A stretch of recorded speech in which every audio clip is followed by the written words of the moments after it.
Praise the Lord. Hallelujah. प्रभूच्या नावाला धन्यवाद देऊया प्रियांनो. पुन्हा एकदा देव बाप्पाने आपली भेट घेण्याची इच्छा व्यक्त केली. प्रियांनो, जोपर्यंत प्रभूचे लोक या पृथ्वीवर आहे, जोपर्यंत प्रभू आपल्या प्रियजनांना घेऊन जाण्यासाठी येत नाही, तोपर्यंत आमचा प्रभू आपल्या लोकांसाठी बेचैन आहे. बरं का, आपल्याला असं वाटतं कधी कधी की प्रभूला काही टेन्शन नाही, प्रभू एकदम आरामात स्वर्गामध्ये आहे, प्रभूचं सगळं काय व्यवस्थित चाललंय. प्रियांनो, जेवढं टेन्शन, जेवढा बेचैनपणा आम्हाला या भावी जीवनात नाही मिळत ना, याच्या काही गुणामध्ये प्रभू या गोष्टीचा आज स्वर्गामध्ये अनुभव घेतोय. म्हणून तो वचनात म्हणला, इस्रायलाच्या रक्षकाला झोप लागत नाही, तो डुलकी घेत नाही. त्याला फक्त त्याच्या विश्वासणाऱ्यांची काळजी आहे. आणि साहजिक आहे, त्याला काळजी करणं तसं गरजेचं पण आहे. कारण ज्याने त्याच्या बरोबर शत्रुत्व केलेलं आहे, तो शत्रू जर प्रभू बरोबर नीट राहिला नाही, आम्ही तर काय असहाय्य आहेत, आम्ही तर त्याचे प्रतिरूप आहेत. आमच्याजवळ तो पावर नाहीये जो पावर प्रभू जवळ आहे. सैतान या गोष्टीला चांगल्या प्रकारे समजतो. जरी प्रभूने आपल्या प्रतिरूपाचा मनुष्य घडवला, पण प्रभूने त्याच्या जवळून सर्व अस्तित्व काढलेलंय. फक्त एक अस्तित्व मनुष्यात ठेवले देव बाप्पाने. कोणतं अस्तित्व? निर्णय होय घ्यायचा का नाही घ्यायचा हा अधिकार मनुष्याकडे. बाकी बघा, चिन्ह चमत्कार कोणाच्या नावाने? प्रभूला जर वाटलं तर चिन्ह चमत्कार होतात. संदेश कोणाच्या नावाने? आदर पाहुणचार करण्याचं कृपादान कोणाकडून आहे? 9 कृपादान जे आहेत, त्या 9ही कृपादानांना प्रभू आपल्या मर्जीने चालवित आहे. पण धन्य ते प्रियजन आहेत की ज्यांना देव बाप्पाने हे कृपादान देण्यास योग्य मानलं. या भूतलावरचा एकही विश्वासणारा, एकही सेवक असा देव बाप्पाने ठेवलेला नाही की त्याला 9 कृपादानातून एखादं जरी कृपादान नाही म्हणून. फक्त ते ओळखता आलं पाहिजे की मला प्रभूने काय दिलंय, आणि प्रभू जे देतो ना त्याचा आम्ही सन्मान केला पाहिजे. पण प्रामुख्याने चिन्ह चमत्कार करणं, संदेश सांगणं आणि एखाद्या वेळेस पाहुणचार करणं आणि अन्य भाषा बोलणे, या 4 कृपादानांना विश्वासणारे जास्तीत जास्त महत्व देण्याचा प्रयत्न करतात. बाकीचे 5 कृपादान आहेत त्याला पण महत्व आहे, ते पण काय बिगर महत्वाचे नाही. पण त्या 5 कृपादानांना तेवढं महत्व मिळत नाही जेवढं महत्व या 4 कृपादानांना आजचे विश्वासणारे देण्याचा कसोशीने प्रयत्न करतात. प्रियांनो, इथं बसलो होतो तेव्हा म्हणलं, प्रभू आज कोणत्या विचारातून तू बोलणार आहे? कारण आज संदेश तयार करताना देव बाप्पाने विचारच मला दाखवला नाही. म्हणलं विचार रहित आजचा संदेश तू मला दिलेला आहे, पण विचार तुझ्या मर्जीने दे. ज्या वाचनाला तू मला दिलंस त्या वाचनाला अनुषंगूनच तो विचार असला तर संदेशाला थोडी बहुत काहीतरी रसवंती येईल. न तर विचार एक, संदेश एक, त्याला महत्व राहत नाही एवढं. प्रियांनो, आम्ही पण देवाच्या नजरेमध्ये एकेकाळी, जरी आम्ही त्या काळात नव्हतो, या काळात आहोत, पण आमचा जो पूर्वज त्या काळात होता तो प्रभूच्या नजरेमध्ये निर्दोष होता. देवाने त्याला घडवलं होतं ना, पापी म्हणून घडवलं नव्हतं, निर्दोष म्हणून घडवलं होतं. आपल्या प्रतिरूपाचा रूप आहे अशा अनुषंगाने बायबलमध्ये पुरावा देऊन प्रभूने सांगितलं होतं. पण एक छोटीशी चूक सैतानाच्या भयकाव्याने या उभयतांनी केली आणि प्रभूला इतका मोठा निर्णय मनुष्यासाठी घ्यावा लागला. आज कोणत्या निर्णयापर्यंत प्रभू आलेला आहे? आजचा निर्णय बघा. क्षुल्लक पाप आदामाने केलं होतं. क्षुल्लक, अतिशय क्षुल्लक पाप केलं होतं. पण ते क्षुल्लक पाप आजच्या समयामध्ये किती घातक पापामध्ये उतरलंय हे आपल्याला सर्वांना कळतंय. जो सैतान आहे ना, त्याच्या डिक्शनरीमध्ये प्रभू परमेश्वराने चेक केलेला आहे. जन्म घेण्याच्या अगोदर पासून त्याच्या डिक्शनरीमध्ये भय नावाचा शब्दच नाही. आणि ऐकणं हा शब्द तर त्याच्या कुठंच नाहीये. त्याच्या डिक्शनरीमध्ये फक्त विरोधात चालणं, पाप करणं, एकमेकाला पेचात संकटात पाडणं, एखाद्याची फजिती करणं, याच गोष्टी सैतानाच्या डोक्यामध्ये आहेत. म्हणून आज बघा, आम्ही प्रभूमध्ये जरी चाललेलो आहोत, आमच्यावर काही ना काही संकट आहेत की नाही? आज म्हणता येतं का आम्ही जरी प्रभूमध्ये आहोत, म्हणता येतंय आम्हाला धाडसाने, हिमतीने की माझ्यावर एकही संकट नाही, मी संकट विरहित प्रभूमध्ये चाललेलो आहे. सेवकांना म्हणता येत नाही, विश्वासणाऱ्यांना म्हणता येत नाही. आजपर्यंत सैतान प्रभूने घडवलेल्या व्यक्तीच्या माग लागलेला आहे. आणि आता तर त्याने अंतिम समयात त्याला मोकळं सोडलेलं आहे. त्यामुळं तो अधिकच जे ख्रिस्ती म्हणवणारे आहेत त्यांच्या माग लागण्याची तो तयारी करतोय. प्रियांनो, अंतिम समयामध्ये जर आम्हाला सुरक्षित राहायचं असेल ना, जर आपल्याला वाटत असेल की खरंच मला प्रभूमध्ये सुरक्षित राहायचंय आणि सुरक्षिततेच्या मार्गानेच मला प्रभूच्या राज्यात जो स्वर्ग आहे तिथं जायचंय, तर बायबल एकमेवच असं मार्ग आहे की तोच बायबलचा मार्ग तुम्हाला स्वर्गापर्यंत घेऊन जाऊ शकतो. अन्य तुम्ही कोणत्याही मार्गाने स्वर्गापर्यंत जाऊ शकत नाही. दुसरा मार्गच नाही तुमच्या जवळ स्वर्गात जाण्यासाठी. म्हणून बायबलमध्ये सगळ्या घटना दिलेल्या आहेत. बायबल एका घटनेला सांगत नाही, इतक्या घटना बायबलमध्ये आहेत प्रियांनो. काही घटना प्रभूने गुप्त ठेवल्यात, काही घटना आम्हाला संदेशाच्या माध्यमातून पवित्र आत्मा डायरेक्टली कळवतो. पण ज्या गुप्त आहेत काही घटना, त्याने वायदा केलेला आहे की अंतिम समयात माझ्या इच्छेला येईल त्या गुप्त घटना मी माझ्या विश्वासणाऱ्यांना सेवकांच्या मुखातून सांगन. आणि आज चाललंय प्रभूचं हे कार्य. कुठं चाललं असेल हे मी निश्चितपणाने सांगू शकत नाही, पण जर माझ्याही मुखातून देवबाप गुप्त गोष्टी आणि रहस्य प्रगट करतोय, जसे पण त्याला करणं आवडतंय, तर पृथ्वीच्या पाठीवर जे जे प्रभूच्या आत्म्याच्या प्रेरणेने सेवा करतात त्यांच्याही मुखातून काही गुप्त गोष्टी विश्वासणाऱ्यांना देवबाप कळवित असेल. काही जण चर्चमध्ये त्या गुप्त गोष्टी रहस्य चर्चमध्ये सांगत असतील. मी सांगू शकत नाही कशी सेवा प्रभू आपल्या दासांकडून करून घेत आहे, पण देवाची सेवा चाललेली आहे हे खात्रीने मी सांगू शकतो. आणि प्रियांनो, तुमची भेट घ्यायला येतो हे तुम्हाला फार साधारण कधी वाटत असेल, कधी वाटत नाही. आमच्याकडे निरनिराळे देवाचे दास येतात, दासी येतात, ब्रदर येतात, त्यामुळं आम्हाला अनुभव झालेला आहे. आम्ही आता या रुटीन मध्ये ना पूर्णपणे एकवट झालेलो आहोत की आमच्या घरी कुणी ना कुणी सेवेला येत आहे. त्यामुळं आम्हाला या गोष्टीचं जे काय महत्व आमच्या मनात आम्ही जपलंय ते आम्हाला माहिती. पण प्रियांनो, देव तुमच्याकडे येतो हे जास्त महत्वाचं आहे. तो जर नाही आला तर इथं काही होणार नाही.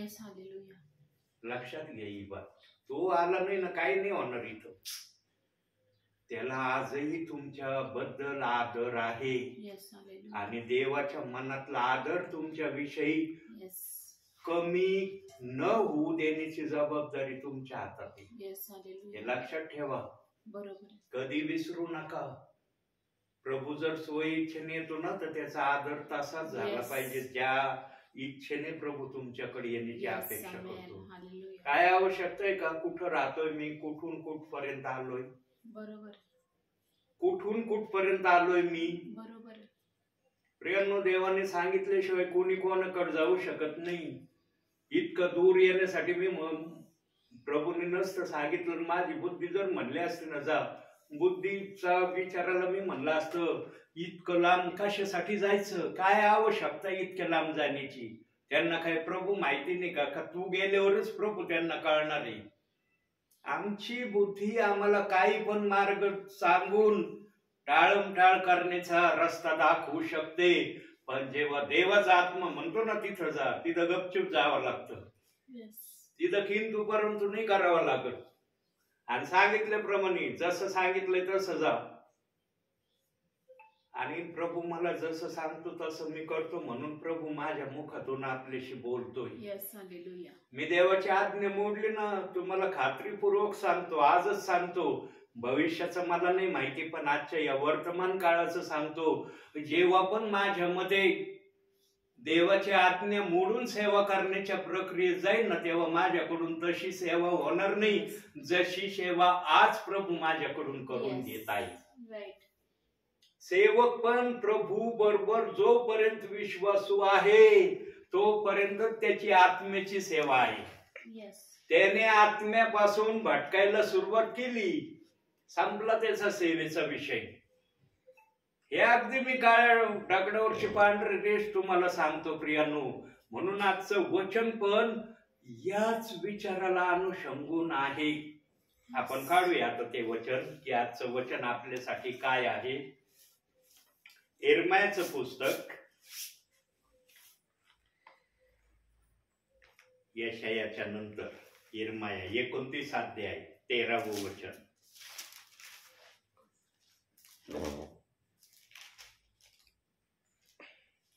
तुम्ही मला शरण याल आणि पूर्ण जीवे भावे माझ्या शोधास लागाल, तेव्हा मी तुम्हास पावेन. देवाने जर आमच्या जीवनामध्ये सतत राहावं, सतत तो आमचा एबेनेझर राहावा असं जर तुम्हाला वाटत असेल ना, तर शरण येण्याविषयी ना मनुष्याच्या मनामध्ये निरनिराळ्या गोष्टी त्याने जपून ठेवल्या. शरण येणं म्हणजे काय, आणि याच्यावर वेगवेगळ्या प्रकारे शरण येण्याविषयी पण सांगण्यात आलेलं आहे. प्रियांनो, जितका पश्चाताप करणं गरजेचं आहे ना, आम्ही पाप केल्यानंतर त्या लेवलच आम्हाला प्रभूला शरण जाणं आहे. त्याच्याकडे गेलो तर पश्चाताप करता येईल, त्याच्याकडे गेलोच नाही तर कुठं पश्चाताप करता तुम्ही, कोणासमोर करता, कोण साक्षीदार असणार तुमचा पश्चाताप ऐकण्यासाठी? आज शरण जाणे याला एवढं महत्व दिलं जात नाही. सर्वात जास्त महत्व शरण जाण्याला असलं पाहिजे. शरण गेलं तर पश्चाताप करायचा मार्ग मोकळा होईल. आता दुसऱ्या भाषेत तुम्ही प्रभूला स्वीकारलं तर प्रभू तुमच्या बरोबर आहे ना. पाप करणं तो भाग वेगळा आहे. स्वीकार केलं म्हणून तुम्हाला माहिती प्रभू कोण आहे, काय आहे, कसं आहे, त्याची काय आवड आहे, काय निवड आहे, सगळं त्यांनी वचनातून तुम्हाला कळवलंय, सेवकांच्या द्वारे कळवलंय. तुम्ही वचन वाचण्याच्या द्वारे तुम्हाला प्रभूने समजावून सांगितलं. पण समजा तुम्ही प्रभू मध्येच नसते, कळलं असतं का काही प्रभूच नाही. म्हणून प्रियांनो, शरण येणं हे आमच्या जीवनामध्ये प्रत्येक वेळेला असलं पाहिजे. का बरं वचनाची सुरुवात शरण येण्यानेच केली? शरण या शब्दाने या वचनाची सुरुवात का केली? कारण शरण जर गेले तर पश्चाताप करायचा मार्ग मोकळा होतो. शरण गेले नाही तर कुठं पश्चाताप करता तुम्ही? कोणती जागा असणार आहे ती? तिथं कोण आहे तुमचा पश्चाताप ऐकण्यासाठी?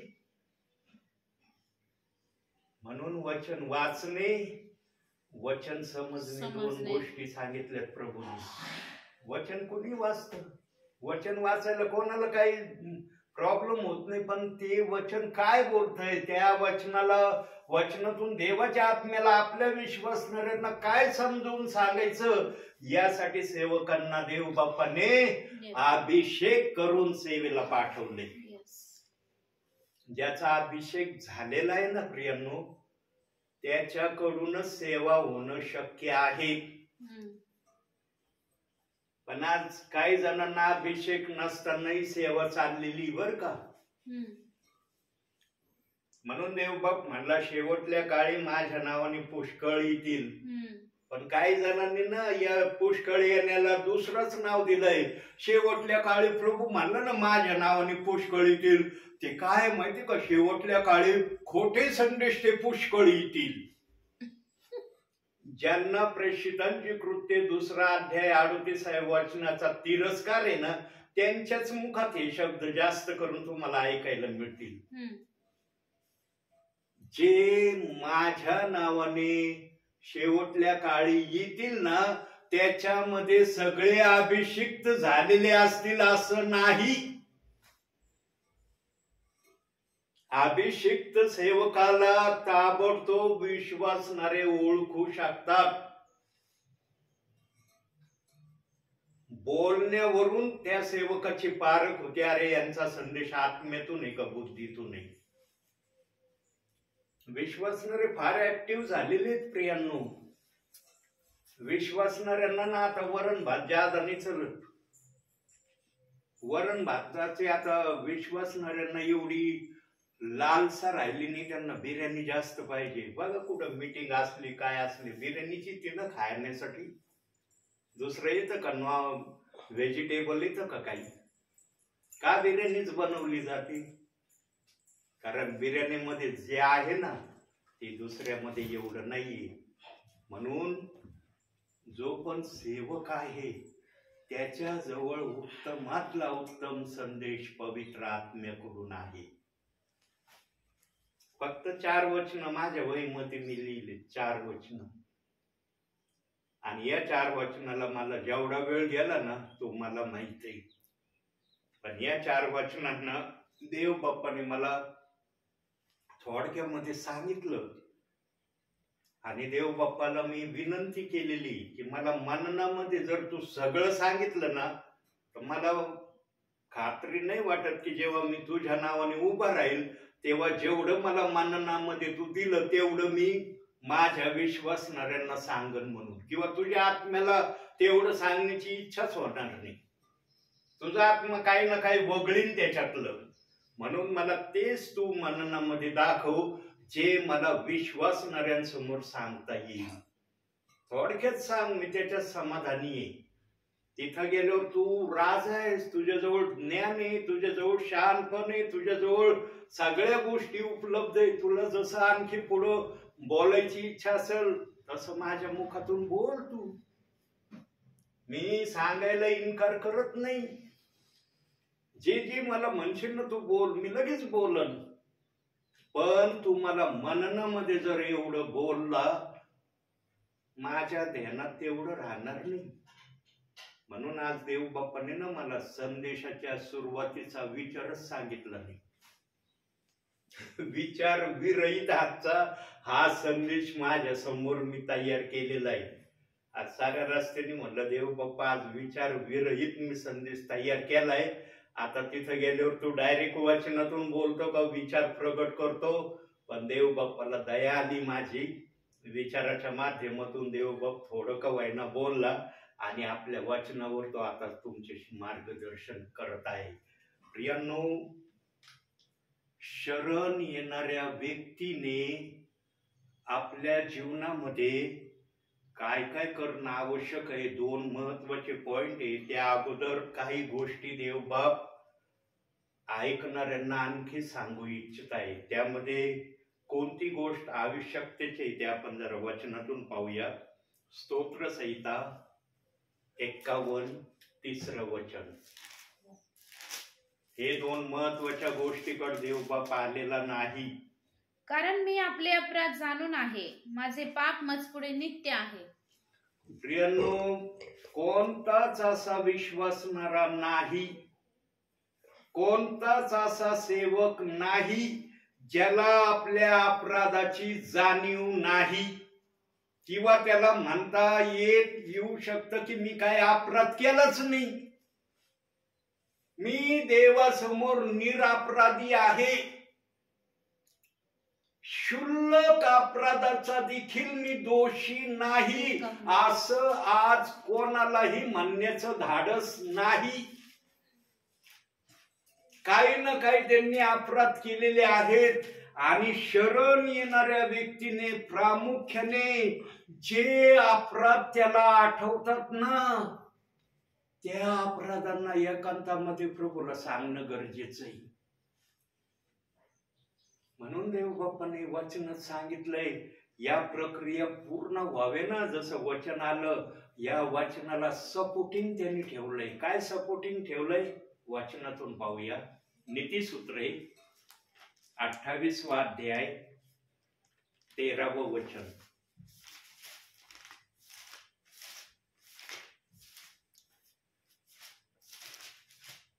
जो आपले दोष झाकितो त्याचे बरे होत नाही, जो ते कबूल करून सोडून देतो त्याच्यावर दया होते. ज्याला देवाकडून दया प्राप्त करून घ्यायची असेल, कृपा प्राप्त करून घ्यायची असेल, आशीर्वादामध्ये चालण्याची जर इच्छा असेल, तर त्याने आपले दोष झाकून ठेवले नाही पाहिजे. नीतिसूत्रे दोष जर झाकले ना प्रियांनो, तिथं देव बाप्पा स्पष्ट शब्दात बोललाय, त्याचे बरे होत नाही, त्याचं चांगलंच होत नाही कधी.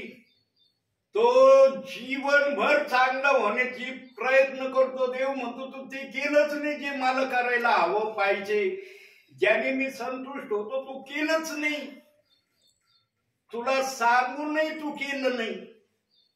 सर्वात घातक कोण आहेत माहिती का? ज्यांना सांगूनही करत नाही ना, ते सर्वात प्रभूच्या नजरेत घातक विश्वासणारे. लक्षात ठेवा. संदेश म्हणजे काही जणांना संदेशाची परिभाषा काय जणांनी काय बनवली ना, ते ऐकणाऱ्यांनाच माहिती. संदेश काय असतो माहिती का? संदेशाचा प्रमुख हेतू उद्देश आज देवबाप सांगतो. संदेश म्हणजे आदेश आहे. देव तुम्हाला आदेश देतोय वचनासहित की तुम्ही असे दोषी आहात, तुमच्यासाठी काय प्रयोजन करणं गरजेचं आहे ते देवबाप दाखवितोय. काय जण या कानान घेतात, या कानान सोडून देतात. का संदेशच ऐकतो आम्ही. कोणकोणते संदेश ध्यानात ठेवायचे, कोणकोणत्या दासाचं ऐकायचं, कोणकोणत्या बहिणीचं ऐकायचं, कोणकोणत्या ब्रदरांचं ऐकायचं. सगळे बायबलच घेऊन उभे राहतात आणि वचनच वाचून सांगतात, पण आम्ही ध्यानात कोणाचं ठेवायचं हा आमचा मुख्य प्रश्न झालाय आज. म्हणून काही जणांचं या कानाने घेणं, या कानाने सोडून देणं चाललंय. संदेशाला कधी आपल्या भावी जीवनामध्ये एका कानाने घ्यायचं, दुसऱ्या कानाने सोडून द्यायचं, या प्रक्रियेपासून स्वतःला आवरा. ही प्रक्रिया तुमच्यासाठी अतिशय वाईट प्रक्रिया आहे. एवढा तळमळीने देव तुमच्या भेटीला येतो, सेवकाला पाठवतो. सेवक पण काय तुमच्यापर्यंत येण्यासाठी तो काय काय करतो देव पाहतो त्याला. प्रियांनो, फार कष्ट घ्यावे लागतात सेवकाला. सहजासहजी नाही येत. प्रभूने दाखवलं की गाडी काढी की निघालो तुमच्याकडे, असं होत नाही कधी. जो सेवक आत्म्याने सेवा करण्याची इच्छा ठेवतो ना, त्याला माहित असतं मला एक प्रार्थनेला जाण्यासाठी काय काय करायचं आहे. तो बोलून दाखवित नाही. म्हणून प्रभू म्हटलेला एखादी गोष्ट गुप्त ठेवणे यात देवाचं गौरव आहे. देवाच्या गौरवासाठी सेवक सांगत नाही, पण जिथं देव बाप्पाला महत्वाचं वाटतं ना की विश्वासणाऱ्यांना समजावं की सेवक किती तयारी करतो तुमच्या परिवारात येण्या अगोदर. सर्वात कठीण समस्या काय असते माहिती का? सेवकासमोर सर्वात कठीण समस्या संदेश तयार करणे. संदेश सहजासहजी तयार नाही होत. फार बसावं लागतं देवाच्या सानिध्यात, देवाला कन्व्हिन्स करावं लागतं. देव बाप्पा बोल, कोणत्या वाटेने चालायचं, कोणत्या वचनातून काय सांगायचं, रस्ता दाखव, मी तसं चालायला तयार आहे. कधी कधी देव बाप संदेश देत नाही. हा, असं पण होतं कधी कधी. आणि ही प्रक्रिया कधी होती माहिती का? कधी कधी संदेश प्रभू देत नाही. ही प्रक्रिया कधी होती? जेव्हा सेवक आपल्या मनाने सेवेला जाण्याची तयारी करतो तेव्हा ही प्रक्रिया होती. देव मग तुम्ही म्हणलोच नाही जा, तुझ्या मनाची तयारी न कर, तुला बायबल दिलंय, सगळं दिलंय, कर तुला जशी तयारी करायची. त्याने भरपूर जरी तयारी केलेली असली, भरपूर वचन जरी वहीत लिहिलेले असले ना, पुलपेटवर किंवा हाऊस प्रेयर मध्ये उभा राहिलं ना, देवाचा आत्मा तेवढे वचन त्यांच्या मुखातून प्रकटच करत नाही. कारण देव बाप्पाने पाठवलेलं नाही. म्हणून मी लिमिटेड 4च वचन ठेवलेत. म्हणलं प्रभू मी फार वचन घेणार नाही, फार वचन नको आहेत मला संदेशासाठी. 4 वचनातून तू बोल, तुला जसं बोलता येईल. आणि देव बाप आतापर्यंत बोलतोय. कमीत कमी 1 घंटा 1.25 घंट्याचा संदेश या 4 वचनातून आजपर्यंत देव बाप माझ्या मुखातून प्रगट करत आहे. भविष्यात कसा वेळ देव बाप मायनस करतोय का अधिक प्लस करतोय ते मला सांगता येणार नाही. पण या वर्तमान काळामध्ये देवाचा आत्मा मला कशा प्रकारे वचनातून बोलतोय माझ्या मुखातून हे मी समजू शकतो. आणि इतके आवडीने माझे संदेश विश्वासणारे ऐकतात ना प्रियांनो. काही जणांचे फोनही येतात आता मला, ब्रदर फार सुंदर मेसेज तुम्ही देता, फार तुमचे मेसेज इतके हृदयाला टचिंग करणारे तुमचे शब्द आहेत, आणि असे विचार आणि असे वचन तुम्ही दाखवता की आम्हाला असं वाटतं, क्षणभर असं वाटतं आम्ही स्वर्गातच बसलोत की काय. हे केव्हा होतं माहिती का? जेव्हा विश्वासणारा ध्यान देऊन वचन ऐकतो तेव्हा त्याला तसं समज येते. नाही सेवक आले बसायचंच, आता काय करावं, सेवक आले नाही बसलं तर मग पुढच्या वेळेला सेवक आमच्या घरी येतात का नाही, ही चिंता काय विश्वासणाऱ्यांना फार लागली. जो आत्म्याचा सेवक आहे ना, अशी विश्वासणाऱ्या प्रक्रिया केली ना, कधीच सेवेला जाणं बंद नाही करणार. आत्मा जर म्हणला ना नको जाऊ, मग तो बंद होईल. पण जोपर्यंत प्रभू म्हणतो ना ते काही करू ऍक्टिव्हिटी, तू जाय तिथं, मी त्यांना बघतोय, तू तुझं काम कर, त्यांचं काम मी पाहिन, तू नको पाहू त्यांचं काम. म्हणून सेवकाला कोणाचाही न्याय करायचा अधिकार दिलेला नाही. विनंती करण्याचा अधिकार सेवकाला आहे, न्याय करण्याचा अधिकार नाही. वचनातच सांगितलंय तुम्ही कोणाचा न्याय करू नका. वाचला असेल तुम्ही. राहतय का न्याय करण्या वाचून कोणी? संदेश ऐकता ना तुम्ही? काही जण खुलेआम कोणाचा न्याय करून मोकळे होतात. न्याय नाही केला पाहिजे. बायबल हे जरूर सांगतं, दोष दाखव त्याची सुधारणा होण्यासाठी.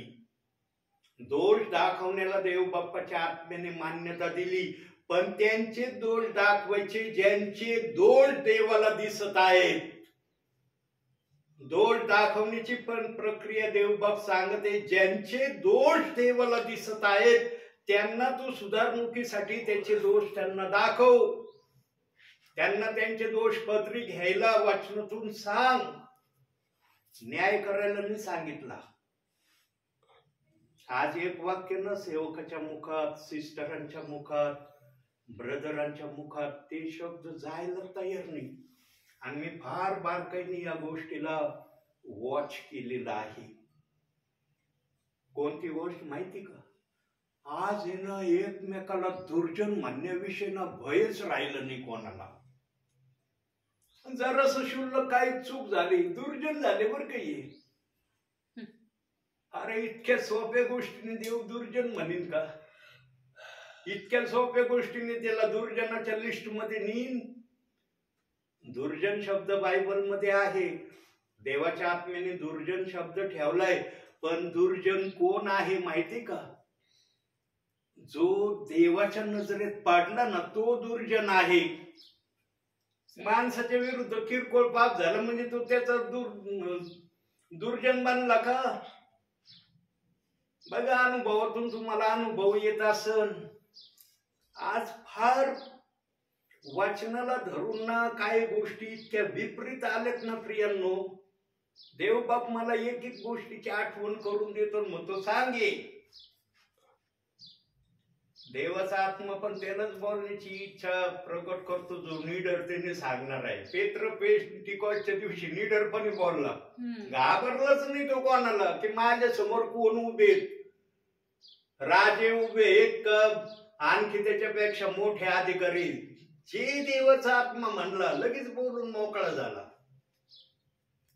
काही जणांना पेत्राचं भाषण आवडलं नसेल. अरे मासे धरणारा काय आणि समजू तिला बाबा, काय याच्या तोंडून आज निघलं. काही जणांना ते पटलं नसेल, पण ज्यांना पटलं ना ते देवाच्या राज्यात आले आणि ते देवाबरोबर राज्यच करणार आहेत. ते आज जरी जगामध्ये नाहीत पण ते प्रभू बरोबर आहेत. आज पण प्रभू विसरत नाही त्यांना, आणि प्रभू बरोबर ते पण आहेत. कोण आहेत माहिती का? प्रभू बरोबर कोण आहेत माहिती? वाचनातून बघू आपण. मत्ती शुभवर्तमान 28वा अध्याय 20वे वचन.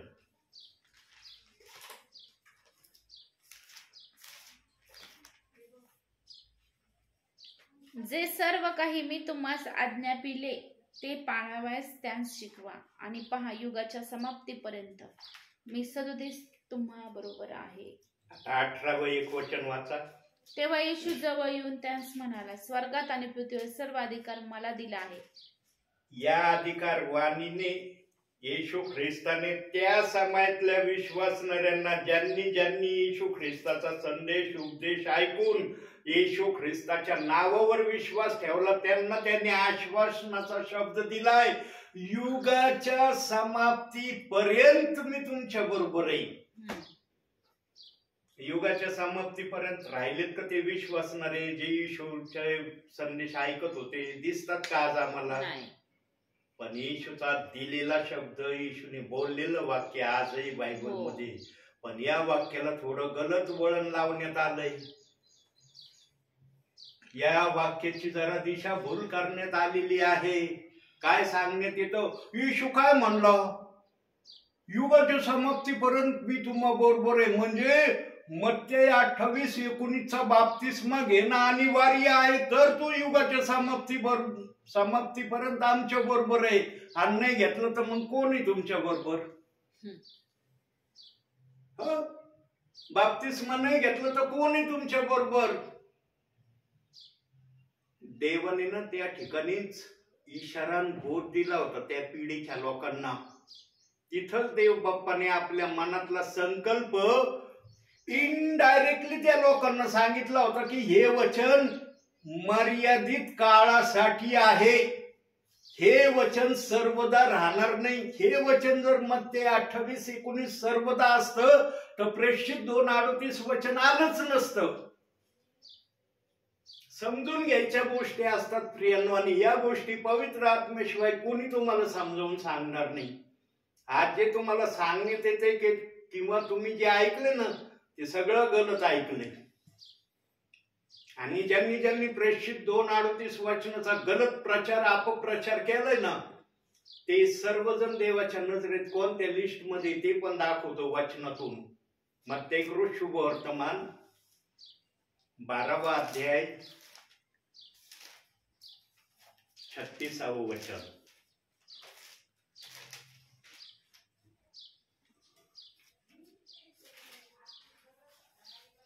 मी तुम्हाला सांगतो की मनुष्य जो प्रत्येक व्यर्थ शब्द बोलतील त्याचा हिशोब त्यास न्यायाच्या दिवशी द्यावा लागेल. न्यायाच्या दिवशी देव बाप सगळ्यांना उभं करणार आहे. तिथं कोणाला प्रभू सोडणार नाही, एकालाही सोडणार नाही.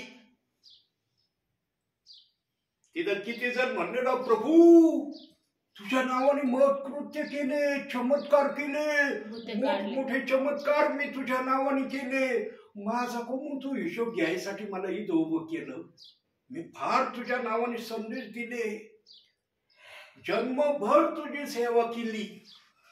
देव म्हणशील प्रेषित 2:38 वचनाचा सन्मान केला का? नाही, त्या वचनाबद्दल मी कधीच लक्ष दिलं नाही दिलं म्हणून तर तुला इथं उभं राहायची संधी आलेली. आज फार मजेत चाललंय सर्वांचं. आम्ही नाही मानित प्रेषित 2:38 वचन, तरी मस्त मजेत आम्ही प्रभू मध्ये चाललो. वर गेल्यावर कळन. प्रियांनो, इथं जे सांगितलं जात आहे ना तेच वरती होणार आहे. सेवक न्यायाधीश नाही एवढं काय बोलायला. देव बाप सावधान करतोय, सावधान व्हा. ते देवाचं वचन आहे. त्या वचनाचा विरोध करण्याचा, त्या वचनाच्या विरोधात बोलण्याचा तुम्हाला काही एक अधिकार नाही. ते तुम्ही लिहिलंय का वचन? तुम्ही लिहिलेलं असलं तर जरूर विरोध करा.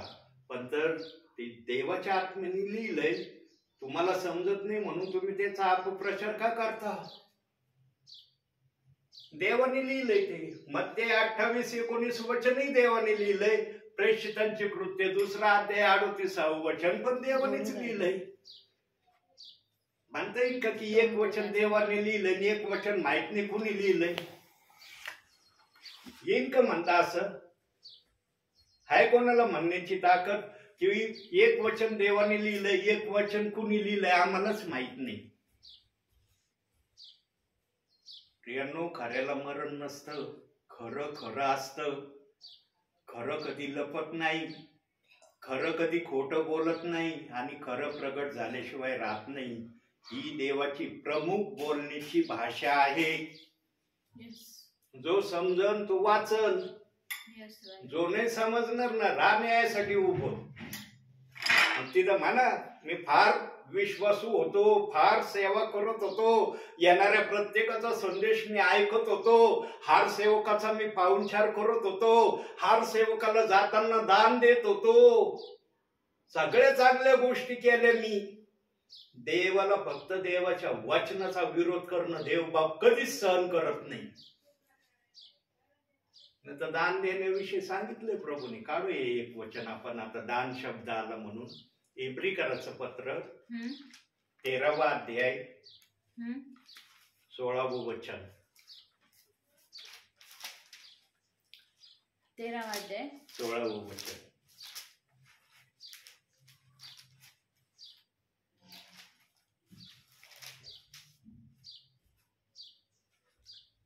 परोपकार व दान धर्म करणे विसरू नका, कारण अशा यज्ञांनी देव संतुष्ट होतो. देव संतुष्ट होऊन पण न्यायासाठी त्यांना उभं करणार आहे.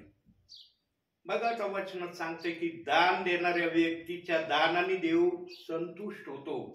आणखी एक दानाविषयी वचन बघू. मलाकीचं पुस्तक 3रा अध्याय, मत्तेच्या अलीकड. मत्तेच्या म्हणजे नवीन कराराच्या अलीकडचं पुस्तक. 3रा अध्याय 10वं वचन वाचा. 3रा अध्याय 10वं वचन. सेनाधीश परमेश्वर म्हणतो, माझ्या मंदिरात अन्न असावे म्हणून सगळा दशमांश तुम्ही भांडारात आणा, म्हणजे मी आकाश कपाटे उघडून जागा पुरणार नाही. एवढा आशीर्वाद तुम्हा करता वर्षवितो की नाही याविषयी माझी प्रचिती घेऊन पहा. अहो, दशमांश देण्यासाठी त्याने आपले आकाश कपाट उघडण्याचा विश्वासणाऱ्याला शब्द दिलाय. विश्वासणाऱ्याला दशमांशाचं प्रतिफळ आहे ना आकाश कपाट उघडून देणार आहे तो.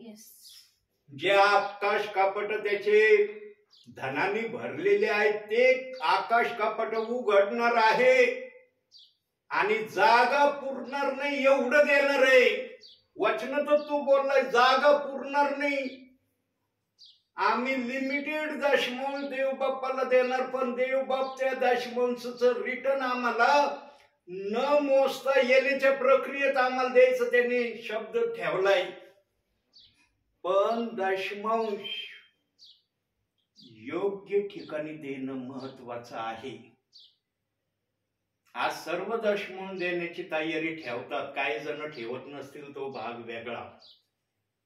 काही जण आजही दशमांशाला आपल्या जीवनामध्ये उतरवित नसतील तो भाग वेगळा, पण बहुसंख्य विश्वासणारे परिवार देवाचा हिस्सा देवाला देणं, देव बाप्पाच्या आत्म्याने त्यांना चांगल्या प्रकारे सेवकाच्या द्वारे समजावून सांगितलंय आणि वैयक्तिकरित्या देवाच्या आत्म्याने पण त्यांना समजावून सांगितलं की माझ्या भंडारात अन्न असावं म्हणून तुम्हाला हे देणं गरजेचं आहे. जे संतोषाने देतात ना देवाचा दासमंश, त्यांच्यासाठी शब्द ठेवलाय मी, पहिले आकाश कपाट उघडणार आहे. मी विचार नाही करणार अरे फार गरीब व्यक्तीने 100-100 रुपये दासमंश दिलाय महिन्याभराचा, 100-100 रुपये चाललाय याचा दासमंश. अरे 100-100 रुपये काय महत्व ठेवतात आजच्या समयाला, त्याच्यासाठी पण आकाश कपाट उघडले जाणार आहे. विधवेच्या 2 टोल्यासाठी देव बाप्पाने आकाश कपाट उघडले होते. येशू स्वतः म्हणला सर्वात जास्त दान या विधवेने दिलं. लाखो रुपये भंडारात टाकणारे कुरकुर कुजबुज करायला लागले, अहो आम्ही लाख टाकले, देव बाप्पाने आमच्या लाख रुपयाची मी प्रशंसा केली. या विधवेने 2 टोले टाकले पण म्हणला सर्वात मोठं दान या विधवेचं. मग प्रभूने समजावून सांगितलं ते दान का विधवेचं मोठं. प्रभू बोलला संतोष मनाने देणारा असतो ना, तो विचार नाही करत कधी की मी काय देत आहे आणि याचा परिणाम काय. त्याला फक्त एक त्याच्या डोक्यामध्ये घुमत असतं की मला देवाला संतोष व्हायचंय. विधवेने तेच केलं म्हणून प्रभूने त्या विधवेची तारीफ केली. दान आणि दासमंश साधारण नाही देवाच्या नजरेमध्ये. 2 प्रकारच्या गोष्टी त्या 2 वचनात देव बाप्पाने ठेवल्या. त्या लिस्ट मध्ये आहात का नाही तुम्ही? तुम्हाला म्हणता येईल का आम्ही नाही त्या लिस्ट मध्ये आहात ना? त्या लिस्ट मध्ये. पण जर तुम्ही प्रेषितांचे कृत्य 2 अध्याय 38 वचनाचा सन्मान नाही केला, न्यायासाठी उभा राहावं लागेल तुम्हाला. तुम्ही किती म्हणले ना, अहो ते वयोवृद्ध पास्टर यायचे आम्हाला सांगायचे, आम्ही मुखाने कबूल केलं होतं, देव म्हणून कृतीने केलं का? विश्वास कृती शिवाय निर्जीव आहे. आज बहुसंख्य जण म्हणतात आम्ही मान्य करतो प्रेषितांची कृत्य 2 अध्याय 38 वचन देवाचं वचन आहे, मान्य करतात. जेव्हा म्हणलं जातं ना त्याप्रमाणे करण्याची प्रक्रिया नाही, तसं नाही होणार ना. मग मत्ते 28-19 वचनाचं काय करायचं? त्यांना त्या वचनाची फार काळजी लागती. पण हे जे वचन देव बाप्पांनी त्यांच्या समोर आणलं याचं महत्व त्यांना काहीच वाटत नाही. म्हणून देव बाप्पाने सिक्रेट काही इशारे ठेवलेत की या वचनाच्या विरोधात तुम्ही जो शब्द बोलताल याच्या विरोधात न्यायाच्या दिवशी देव बाप तुमच्याकडून हिशोब घेणार आहे. मग हिशोब घेणाऱ्यामध्ये सेवकाला पण प्रभूने सोडलेलं नाही. तो पण तेवढाच दोषी आहे जेवढे विश्वासणारे दोषी आहेत. सर्वांचा न्याय समान होणार आहे, कोणाची गय केली जाणार नाही. जे त्या वचनाला मानतील, त्या वचनाचा सन्मान करतील, हा भावी जीवनात जर बाप्तिस्मा घेण्याप्रत तसं वातावरण देव बाप्पाने त्यांच्यासाठी नाही बनवलं ना, तो भाग वेगळा आहे. त्यांची इच्छा होती घेण्याची, परंतु देव बाप्पाने देण्यासाठी दिरंगाई लावली, त्याचं येणं झालं. ते विश्वासणारे खात्रीने प्रभू बरोबर स्वर्गात असणार आहे. मुखाने कबुली देत आहे ना, हेच तुमचं स्वर्गात जाण्याचा मार्ग आहे. पण देव बाप्पाने कबुली दिल्यावर पुढच्या प्रक्रिया जर देव बाप कर म्हणलं ना, त्याचा इन्कार करता कामा नाही. लक्षात घ्या, काही जण मान्य करतात वचनाला पण त्याप्रमाणे चालण्याच्या प्रक्रियेत नाहीयेत. नाही जमणार आम्हाला, आम्ही नाही करू शकत असे. काही जण म्हणतात तो रेफरन्सच आवडत नाही, आम्हाला तो रेफरन्सच मान्य नाही, सांगूच नका तो रेफरन्स आम्हाला. असे पण काही विश्वासणारे मी पाहिले माझ्या सेवा कार्यात. अतिशय धन्य ना आशीर्वादित आहात प्रियांनो तुम्ही. देवबाप तुम्हाला हे नाव देतोय, आम्ही देत नाही. देवबाप हे नाव देतोय की तुम्ही या वचनाचा सन्मान करता, या वचनाचा संदेश ऐकता. प्रत्येक वेळेला काही ना काही नवीनच देव बाप तुम्हाला या वचनाच्या आधारावर बोलतोय ना. काही एकच प्रकारचा संदेश येतोय नाही, हे एकच वचन आहे अख्ख्या काही जणांनी ते बोलले ही एक वचनाला धरून चालणार आहे. हे एक वेळेस नाही लिहिलं बायबल मध्ये. प्रेषितांची कृत्य 2 अध्याय 38 वचन 23 वेळेस या वचनाच्या संदर्भामध्ये देवाने हे वचन ठेवलंय. पण मत्ते 28-19 हे वचन एकच वेळेस आहे अख्ख्या बायबल मध्ये. जे सरळ आहे ना त्याला वाकडं केलंय आणि जे वाकड आहे त्याला सरळ केलंय. मत्ते 28-19 रेफरन्स मला दुसऱ्या ठिकाणी दाखवा बरं. शुभवर्तमानामध्ये कुठं आलंय का? पण प्रेषितांची कृत्य 2 अध्याय 38 वचनाचा 1-2 पुरावे दाखवतो तुम्हाला मी. गलती करायचं पत्र 3 अध्याय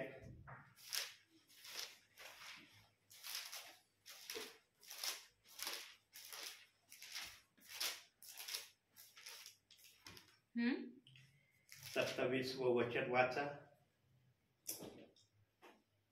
तुम्हामधील जितक्या जणांचा ख्रिस्तामध्ये बाप्तिस्मा झाला आहे तितक्यांनी ख्रिस्ताला परिधान केले आहे. कोणाच्या नावात झालाय? ख्रिस्ताच्या. तिथं येशू ख्रिस्ताचा शब्द आला नाही पण ख्रिस्ताच्या नामात दिलाय ना. हो. आणखी एक पुरावा 1 पेत्र 1 अध्याय 11 वचन. त्यांच्यामध्ये जो ख्रिस्ताचा आत्मा होता त्याने ख्रिस्ताशी दुःखे व त्यानंतरच्या गौरवयुक्त गोष्टी ही पूर्वी सांगितल्या. त्यात त्याने कोणता आगर कसा काळ सुचविला याविषयी ते शोध करीत होते. ख्रिस्ताचा आत्मा कोणामध्ये होता? ज्यांनी बाप्तिस्मा येशू ख्रिस्ताच्या नावात घेतलं त्यांच्यात ख्रिस्ताचा आत्मा आला. त्यांनी बाप्तिस्मा घेतला नसतं तर आला असतं का ख्रिस्ताचा आत्मा? नाही. म्हणून पेंटिकॉस्टच्या दिवशी पेत्र काय बोलला ते बघू आता वचनातून. या 2 वचनाचा मुख्य सारांश किंवा या वचनाचा मुख्य गाभा म्हणूया आपण आपल्याला समजण्यासाठी. गाभा बघूया. प्रेषितांची कृत्य 2 अध्याय 38 वचन.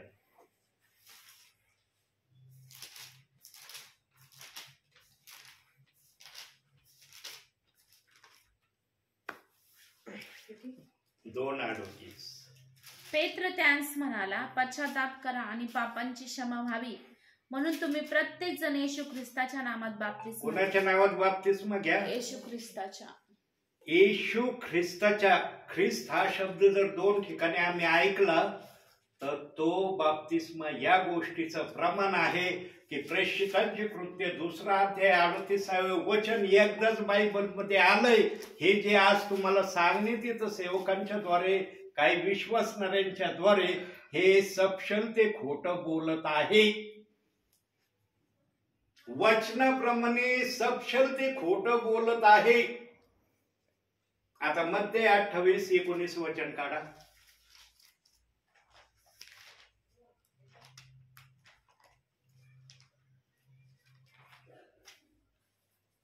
यास्तव तुम्ही जाऊन सर्व राष्ट्रातील लोकांना शिष्य करा, त्यास पित्याच्या पुत्राच्या व पवित्र आत्म्याच्या नावाने बाप्तिस्मा द्या. या अनुषंगाचं या प्रकारचं दुसरं वचन दाखवा.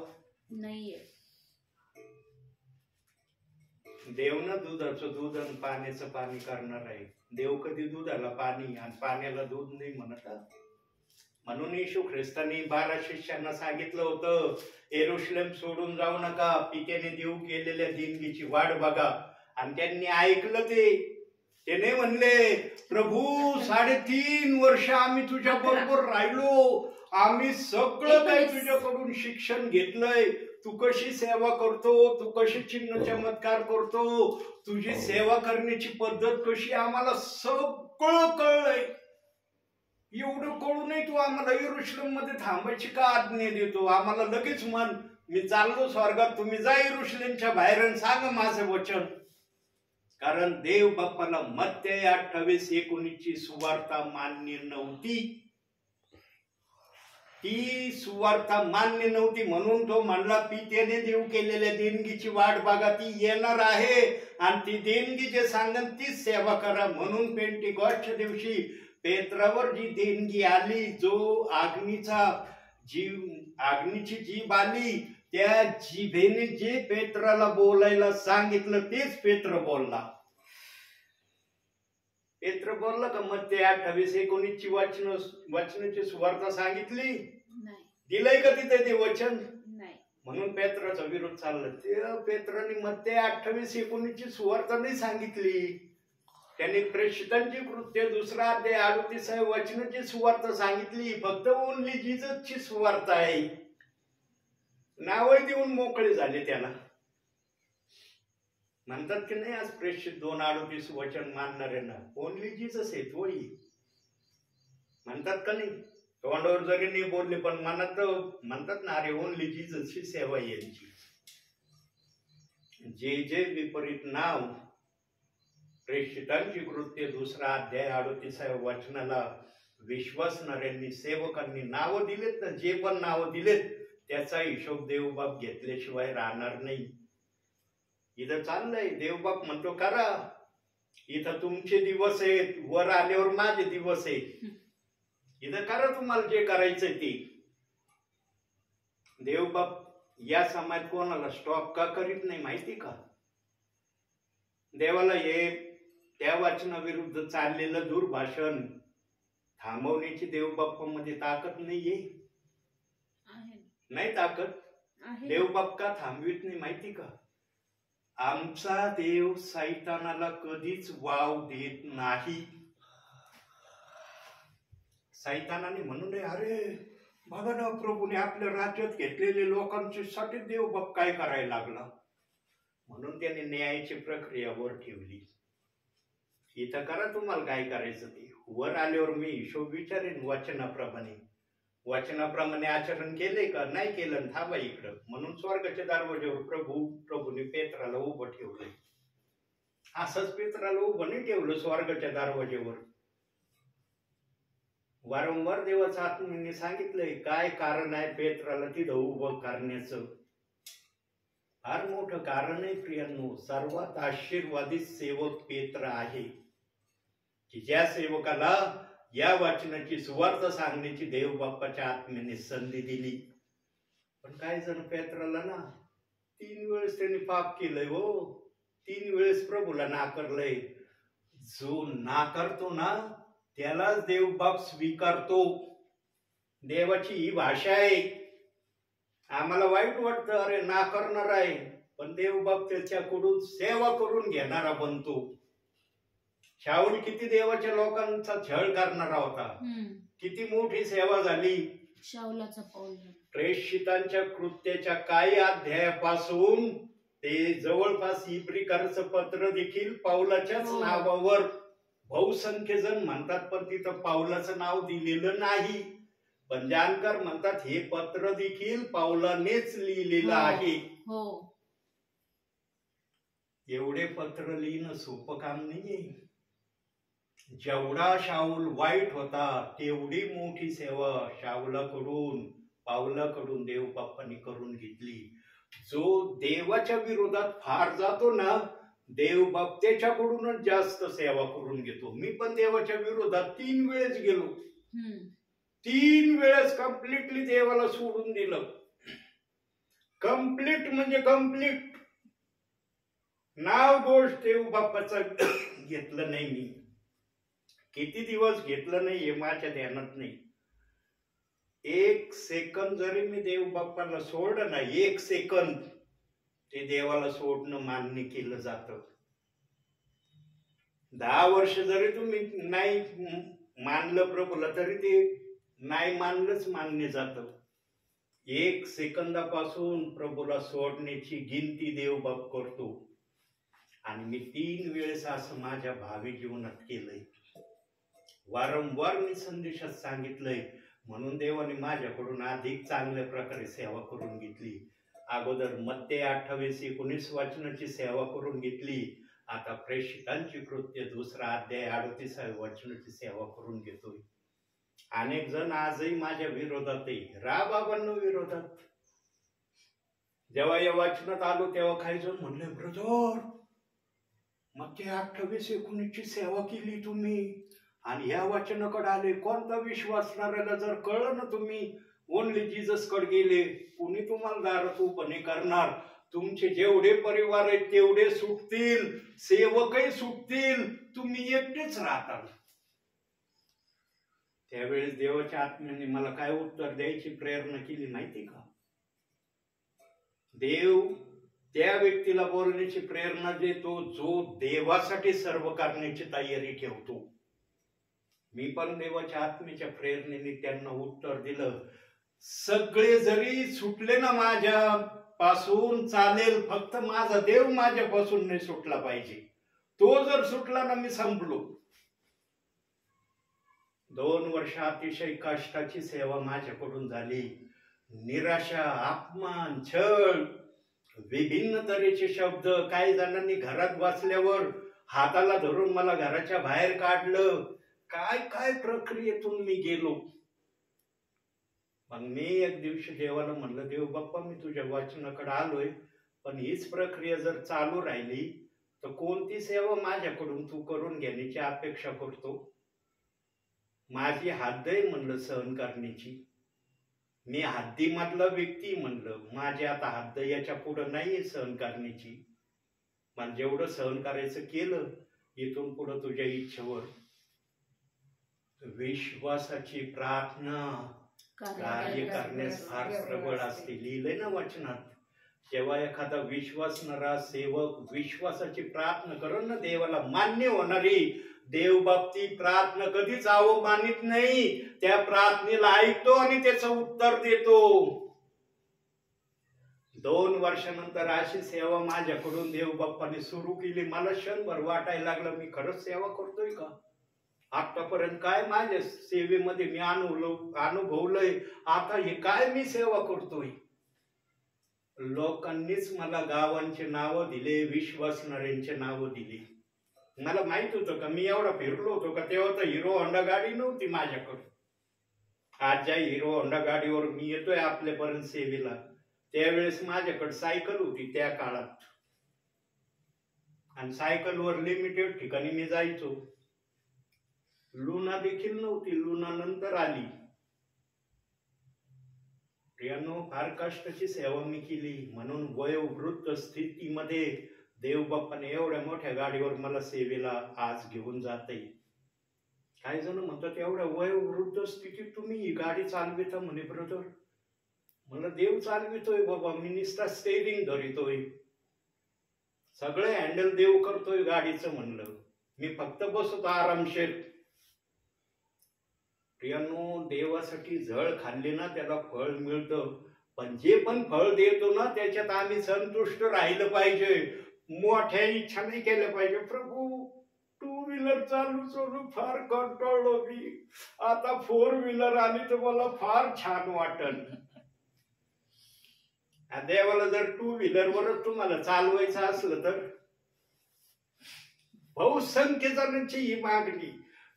फार थकलो मी 2 व्हीलर चालू, आता 4 व्हीलर असलेला मला फार छान वाटल. 4 व्हीलरला पेट्रोलही तेवढाच लागतो. 4 व्हीलर एवढी सोपी नाहीये गाडी. आजच्या विश्वासणारे 100 या 50 रुपये बहुतेक करून दान देतात. 4 व्हीलरवर तुम्ही सेवेला गेले तर किती पेट्रोल लागेल गाडीला तुमच्या? देवबाप सगळं मोजमाप करून देतो. एखाद्याला देतो पण 4 व्हीलर गाडी, प्रभू देत नाही अशातला भाग नाही. पण त्यांची सेवा पण त्या लेवलची असली ना देतो त्यांना. अरे याची सेवा त्या लेवलची, याला मिळालं पाहिजे. पण ज्याची सेवा लिमिटेड आहे ना, जेमतेम आहे, त्याला तो म्हणतो याच्यावरच सेवा कर. स्वप्न नको बघू 4 व्हीलरचं. तू स्वप्न बघितलं काय उपयोगाचं नाही. मी देण्याचं ठरवलंच नाही, तू कशाला स्वप्न बघतोस? प्रियांनो, आम्ही तेच केलं पाहिजे. म्हणून एक वचन आहे, दाखवतो तुम्हाला. 1 कोरिन्थिकाचं पत्र. देवबाप जो पण विचार सांगतो लगेच पुरावा वचनातून. देवबाप नुसते असेच नाही बोलत. 7वा अध्याय 20वं वचन बघा. पहिलं का दुसरं? 1 कोरिन्थी 7वा अध्याय 20वं वचन.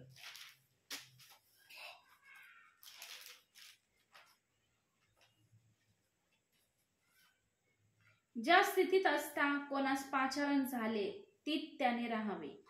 ती त्याने राहावं. जसं पाचारण केले ना, बाबा तू टू व्हीलरवर सेवा करणार आहेस, त्याच्यातच राहिलं पाहिजे. त्यांनी स्वप्न नाही बघितलं.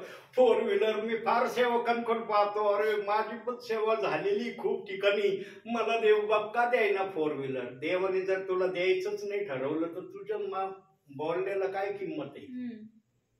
म्हणून ते वचन आले, ज्या स्थितीत तुम्हाला पाचारण झालंय त्या स्थितीमध्ये तुम्ही गपचूप राहा. देवाला जे द्यायचं मान्य त्याच्यातच खुश राहा. तुमची मागणी नका कळू, मला हे पाहिजे मला ते पाहिजे. आज प्रामुख्याने तुम्हाला घर मिळेल, तुम्हाला गाडी भेटल, तुम्हाला चांगले चांगले कपडे भेटतील, तुम्ही चांगलं चांगलं खाताल. बहुसंख्य जण आजही संदेशाचे याचा उच्चारण करतात. देवाने जर ठरवलं तर जरूर भेटन प्रियांनो, देवाने ठरवलं तर भेटन. पण तुम्ही जर अपेक्षा केली ना तर ती तुमची अपेक्षा पूर्ण होईल याची खात्री नाही. म्हणून माझ्या संदेशामध्ये कधी मी बोलतो का गाडी भेटन, चांगलं घर भेटन, चांगले चांगले कपडे भेटतील, चांगलं चांगलं खायला भेटन. ऐकले उद्गार माझ्या संदेशात, कारण देवाचा आत्मा मला जे बोल म्हणतो तेच मी बोलतो. आणि मी देवाच्या अपेक्षाच्या पुढे कधीच माझी अपेक्षा ठेवत नाही.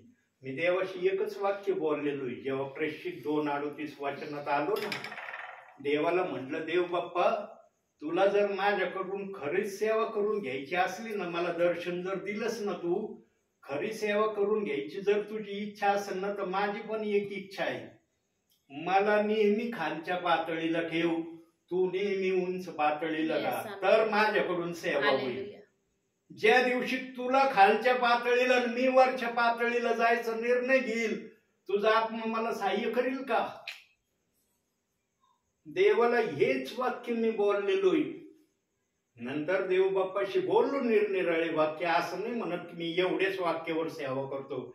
नंतर बोललोय काय वाक्य देव बाप्पाला, या वाक्याला अनुषंगून. पण प्रामुख्याने देव बाप्पाकडे हे वाक्य मी सांगितलंय, कारण मत्ते 28:19 ची सेवा करत असताना माझे सेवेचं टार्गेट हेच होतं. याच हेतूने मी मत्ते 28:19 ची सेवा करत होतो. आणि प्रेषित 2:38 वचनात आलो ना, तर हीच मागणी मी देवाकडे ठेवली. मला खालच्या पातळीला राहणं फार आवडेल, तू नेहमी उंच पातळीला राहा. म्हणून देव बाप्पाने आतापर्यंत मला सेवेत चालवलंय. तोलून मापून देव बाप्पन प्रत्येक सेवकाला सेवेमध्ये उपयोगात आणतो. आमची जेवढी इच्छा असते ना, त्याच्यापेक्षा जास्त इच्छा देव बाप्पाची आमच्याकडून सेवा करण्याची असली पाहिजे, तर सेवा होऊ नये. शमूएलाने का बरं दावीदालाच अभिषेक केला?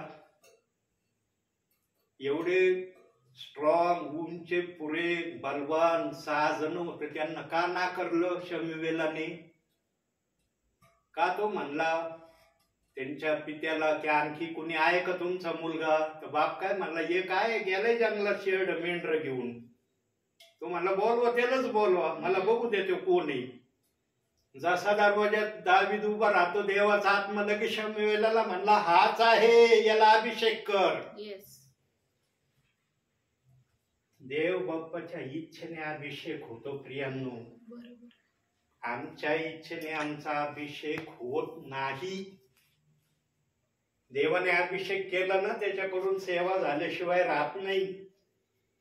आणि ज्याचा अभिषेक झालाय ना, त्याने आपल्या भावी सेवेमध्ये एक जरी विश्वासणारा देवाच्या राज्यात आणला ना, देव म्हणतो याने माझी सेवा केली. काय म्हणतो देव? याने माझी सेवा केली. याचा पुरावा बायबल मधून मत्ते शुभवर्तमान 18वा अध्याय 14वं वचन.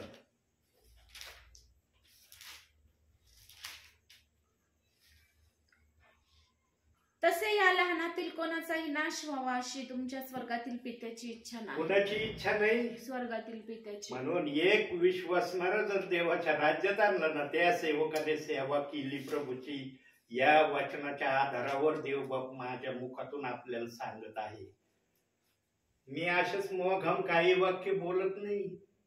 जो विचारील ना त्याला लगे पुरावा पवित्र आत्मा म्हणतो इथं लिहिलंय बाळा, तुझ्या वहीमध्ये नाही लिहिलेलं, मला माहिती तू हे नाही लिहिलेलं, सांग त्यांना. योबाचे 3 मित्र होते. हो माहिती ना 3 मित्र. हो 11वा अध्याय योबाचा, 15वा अध्याय योबाचा आणि 18वा अध्याय योबाचा. या 3 अध्यायांमध्ये योबाच्या 3 मित्रांनी योबाची इतकी निंदा कुचेष्टा केली ना प्रियांनो, योबाने ऐकून खिन्न झाला असेल, तो निराश झाला असेल, हताश झाला असेल. अरे माझे एकेकाळी जिवलग मित्र होते, पण हे जिवलग मित्र आज मला काय बोलत आहेत. जेव्हा मित्राच्या तावडीतून सुटला ना योग, सैतानाने त्याला सोडलं नाही. सैतानाने काय केलं माहिती का मग योगाला? सैतानाने काय केलं जरा बघूया. योगाचं पुस्तक 30वा अध्याय 30वा अध्याय 16-17. 16 आणि 17. माझ्या जीवाचे आता पाणी पाणी झाले आहे, दुःखाच्या दिवसांनी मला पछाडिले आहे. रात्रीचे समय माझी हाडे पिचून गळतात, मला कुरतडणाऱ्या वेदना थांबत नाही. व्याधींच्या मोठ्या वेगामुळे माझा झगा विस्कळीत झाला आहे. पेहरणाऱ्याच्या गळ्याप्रमाणे तो अंगाला जखडून बसतो. बस प्रियांनो, कुरतडत कोण असतं आमच्या अंगाला? कुत्र, मांजर, मग सैतान. किडे लागल्यावर कुरतडतात का नाही? जखमीत किडे झाल्यावर एखाद्याच्या जखमीमध्ये किडे जर झाले तर ते किडे शांत बसतात का जखमीमध्ये? काय करायला सुरुवात करतात? ते हाड जे आहे ना आपलं हाड, त्याला ते पातळ करायला सुरुवात करतात, घासायला सुरुवात करतात. हाडाचा ना चुराडा करण्याची प्रक्रिया थोडक्यामध्ये किडे करायला सुरुवात करतात. अगोदर मांसाचं ते विल्हेवाट लावतात, नंतर जे हाड आहे आमचं, म्हणून डॉक्टर नेहमी म्हणतात एखाद्याच्या हाडाला जर किडा लागला ना तो घातक आहे. जोपर्यंत मांसामध्ये किडा आहे ना तोपर्यंत काही प्रॉब्लेम नाही, पण हाडाला जर किडा लागला ना डॉक्टर म्हणतात घातक आहे हे. हाडाला किडा लागणं फार धोक्याचं प्रमाण आहे. आणि योग सांगतोय रात्रंदिवस माझ्या शरीराला कुरतडणाऱ्याच्या वेदना थांबत नाही. म्हणजे योग या ठिकाणी बोलत आहे माझ्या शरीराला एक किडा लागला नाही, अनेक किडे लागलेत माझ्या शरीराला आणि ते रात्रंदिवस मला कुरतडीत आहे. बघा योगाचं सहन करण्याची शक्ती प्रियांनो. आम्ही करू का असं? आम्हाला नुसती भनक लागली ना, आम्हाला जखम झाली तर भारीतलं भारी डॉक्टर आम्ही प्रथम शोधू की कोण या जखमीला ताबडतोब 1-2 दिवसामध्ये बरं करण्याची प्रक्रिया करील. हे आमचे प्रयत्न राहतील. योगाला कोणता डॉक्टर आला नाही बरं का नीट करायला. रात्रंदिवस त्याच्या शरीराला हे किडे कुरतडत होते आणि हीच प्रक्रिया योगाची सैतानाचा त्रास सहन करण्याची शेवटची प्रक्रिया ठरली. पण पुढचं मागचं पुढं असं अध्यायामध्ये देव बाप्पांनी ठेवलंय आणि याचं कारण पण सांगितलेलं आहे की दुष्टाने याच्यात हात घालून कोणतं वचन काढून नेऊ नये म्हणून देवाने थोडं इकडं थोडं तिकडं आपलं वचन ठेवलंय. जे यशाया 28वा अध्याय 10व्या वचनात मी मागील संदेशात देवाच्या आत्म्याच्या प्रेरणेने आपल्याला सांगितलंय. देव बाप्पाने आपले वचन ना इकडं तिकडं का ठेवले? कारण दुष्टाने याच्यात हात घालून कोणतं काढून नेऊ नये.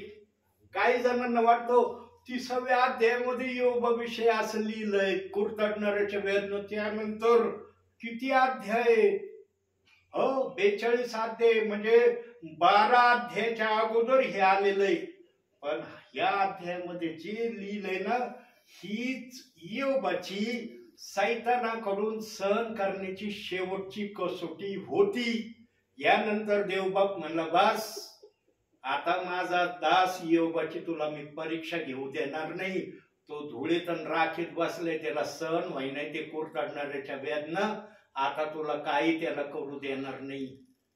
देवाने क्षणभरात इयोबाला पहिला जसा योग होता तसं बनवला असेल. देवाजवळ चमत्कार आहे प्रियांनो. तो मनुष्य घडवतो ना, त्याला काही करता येईल. फक्त आत्मा बोलणारा पाहिजे, तेव्हा आत्मा सांगेन ठामपणे की एक असा आहे. आमची बुद्धी नाही आकलन करू शकत. योबाची शेवटची परीक्षा ही आहे. कुरतडणाऱ्याच्या वेदना ही योबाची सैतानाकडून शेवटची परीक्षा आहे. यानंतर देव बाप्पाने सैतानाला कोणतीच प्रक्रिया योबावर करू दिली नाही.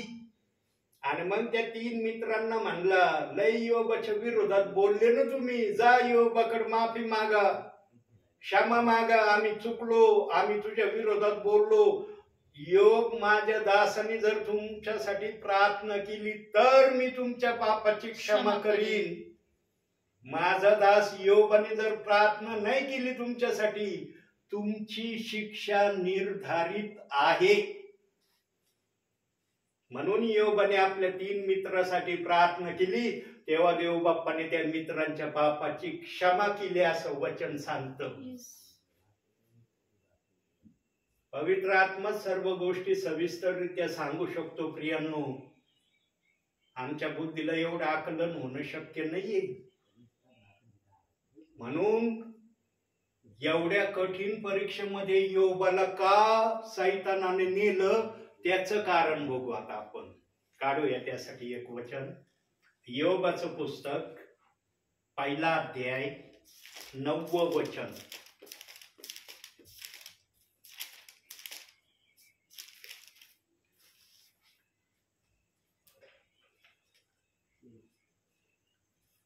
सैतानाने परमेश्वराला उत्तर दिले की इयोब देवाचे भय काय फुकट बाळगतो. इयोब देवाचे भय फुकट बाळगितो काय? फुकट नाही बाळगितो देवाचं भय. कारण त्याला ऐशो आराम दिलंय, राजा बनवलंय, धनसंपत्तीने त्याला मालामाल देवाने देवा तू केलं. म्हणून इयोब तुझं भय धरतोय. या गोष्टी त्याच्यापासून काढ, बघ इयोब तुझा विरोध करतो का नाही. म्हणून परमेश्वर सैतानाला म्हणला, माझा दास इयोब तुझ्या हातात आहे, फक्त त्याच्या प्राणाला हात लावू नको, त्याच्या शरीराला हात लावू नको हा शब्द दिलाय 2 अध्यायामध्ये. म्हणून इयोबाची इतकी कठीण परीक्षा सैतानाने घेतली. प्रियांनो, काय इयोबाचीच परीक्षा घेतली याचं हे कारण आहे. कारण इयोबाला देव बाप्पाने सर्व ऐशो आराम दिलेला होता आणि हा ऐशो आराम सैतानाला सहन झाला नाही. म्हणून त्याने परमेश्वराशी वाद घातला. इयोब फुकट तुझी भय बाळगीत नाही. आणि इयोबाने पण त्या वाक्याचं उत्तर सैतानाला तसंच दिलं जसं परमेश्वराने सैतानाला बोलला होता.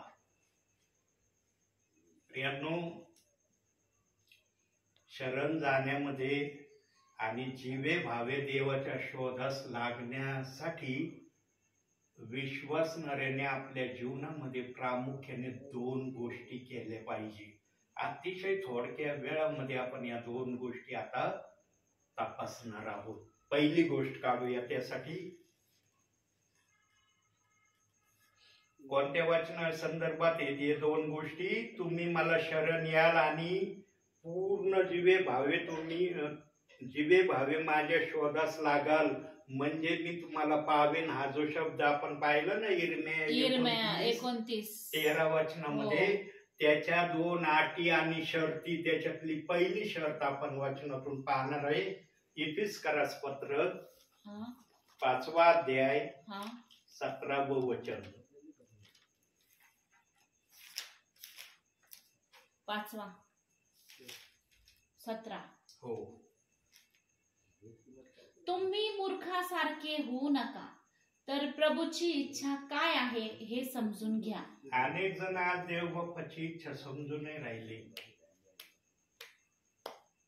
देव बाप्पाची इच्छा जर समजून घेतली असते ना विश्वासणाऱ्याने, तर कोणत्याही विश्वासणाऱ्याने, कोणत्याही देवाच्या सेवकाने प्रेषितांची कृत्य 2 अध्याय 38 वचनाच्या विरोधात बोलण्याची हिम्मत केली नसती. म्हणून देवाने पहिला शब्द दिलाय, तुम्ही मूर्खासारखे होऊ नका. दिलाय तिथं शब्द. कमी बोलताय आपल्या मनाचं नाही. वचनात सांगितलंय ना, मूर्खासारखे होऊ नका, तर प्रभूची इच्छा काय आहे हे समजून घ्या. किती जण समजून घेतात देवाची इच्छा. प्रियांनो, देवाच्या उपस्थितीमध्ये देव दुधाचं दूध आणि पाण्याचं पाणी बरोबर प्रगट करून दाखवतो. देव सगळं करायला समर्थ आहे प्रियांनो. म्हणून आज सेवेमध्ये आज प्रभूच्या नावाने. दुसरी गोष्ट पाहूया. मी म्हटलं ना याच्यावर मी फार बोलणार नाही. दुसरं पाहू, योहान शुभ वर्तमान 5वा अध्याय 14वं वचन.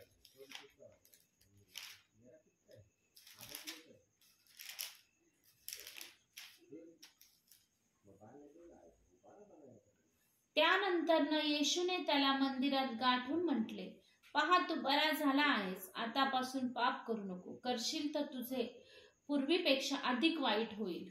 38 वर्षाच्या पंगू व्यक्तीला कोणालाही त्याला बरं करणं संभव नव्हतं. वैद्याला बरं करणं संभव नव्हतं.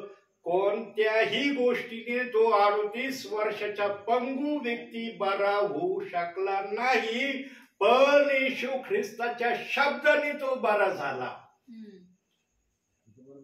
येशू ख्रिस्त म्हणला, उठ, आपली बास घेऊन चालू लाग, आणि लगेच चालायला लागला तो. पण त्या व्यक्तीला येशूने एकांती गाठून सांगितलं, बाबा, मी तुझ्यासाठी जो शब्द खर्च केला ना, तो शब्द तुझ्यासाठी सामर्थ्य बनलेला आहे. माझ्या शब्दाने तू उठून चालायला लागला आपली बास घेऊन. पण आता मी पण माझी इच्छा सांगतो तुला, या पुढं पाप करू नको. करशील तर पहिल्यापेक्षा तुझं अधिक वाईट होईल. आमच्या देवाला पाप आवडत नाही. आमचा देव पापाचा विरोध करतो आणि आमचा देव बाप त्याची इच्छा समजण्याची विश्वासणाऱ्याकडून अपेक्षा करतो. या 2 गोष्टीवर तुम्ही मला शरण याल आणि मी पूर्ण जीवे भावे माझ्या शोधास लागाल, म्हणजे मी पावेन. या वचनाला पूर्ण करण्यासाठी हे 2 प्रामुख्याने देव बाप्पाचे देवाने मला आधारस्तंभ दाखवले. तसे अनेक आधारस्तंभ आहेत, पण देवाला हे 2 आधारस्तंभ मला दाखवणं योग्य वाटलं. म्हणून प्रियांनो, भावी जीवनामध्ये तुम्ही यशस्वी व्हावं ही देवाच्या सेवकाची इच्छा आहे. आणि प्रभू तर हाच मनोरथ तुमच्यासाठी घेऊन चाललाय की तुम्ही यशस्वीच व्हावं. मग यशस्वी होण्यासाठी रस्ता तुम्हाला माहित असणं गरजेचं आहे ना. रस्ता माहित असलं तर निर्भीडपणे चालतं ना. अरे, मला सांगणाऱ्याने खात्रीपूर्वक सांगितलं, या रस्त्याने चालशील, तुझं कल्याण होणार आहे, तुझं काही अहित होणार नाही. मग कल्याण होण्याचा रस्ता पाहूया आपण. तुमच्यासाठी नीतिसूत्रे 11-8 वचन. नीतिसूत्रे 11वा अध्याय 8वं वचन.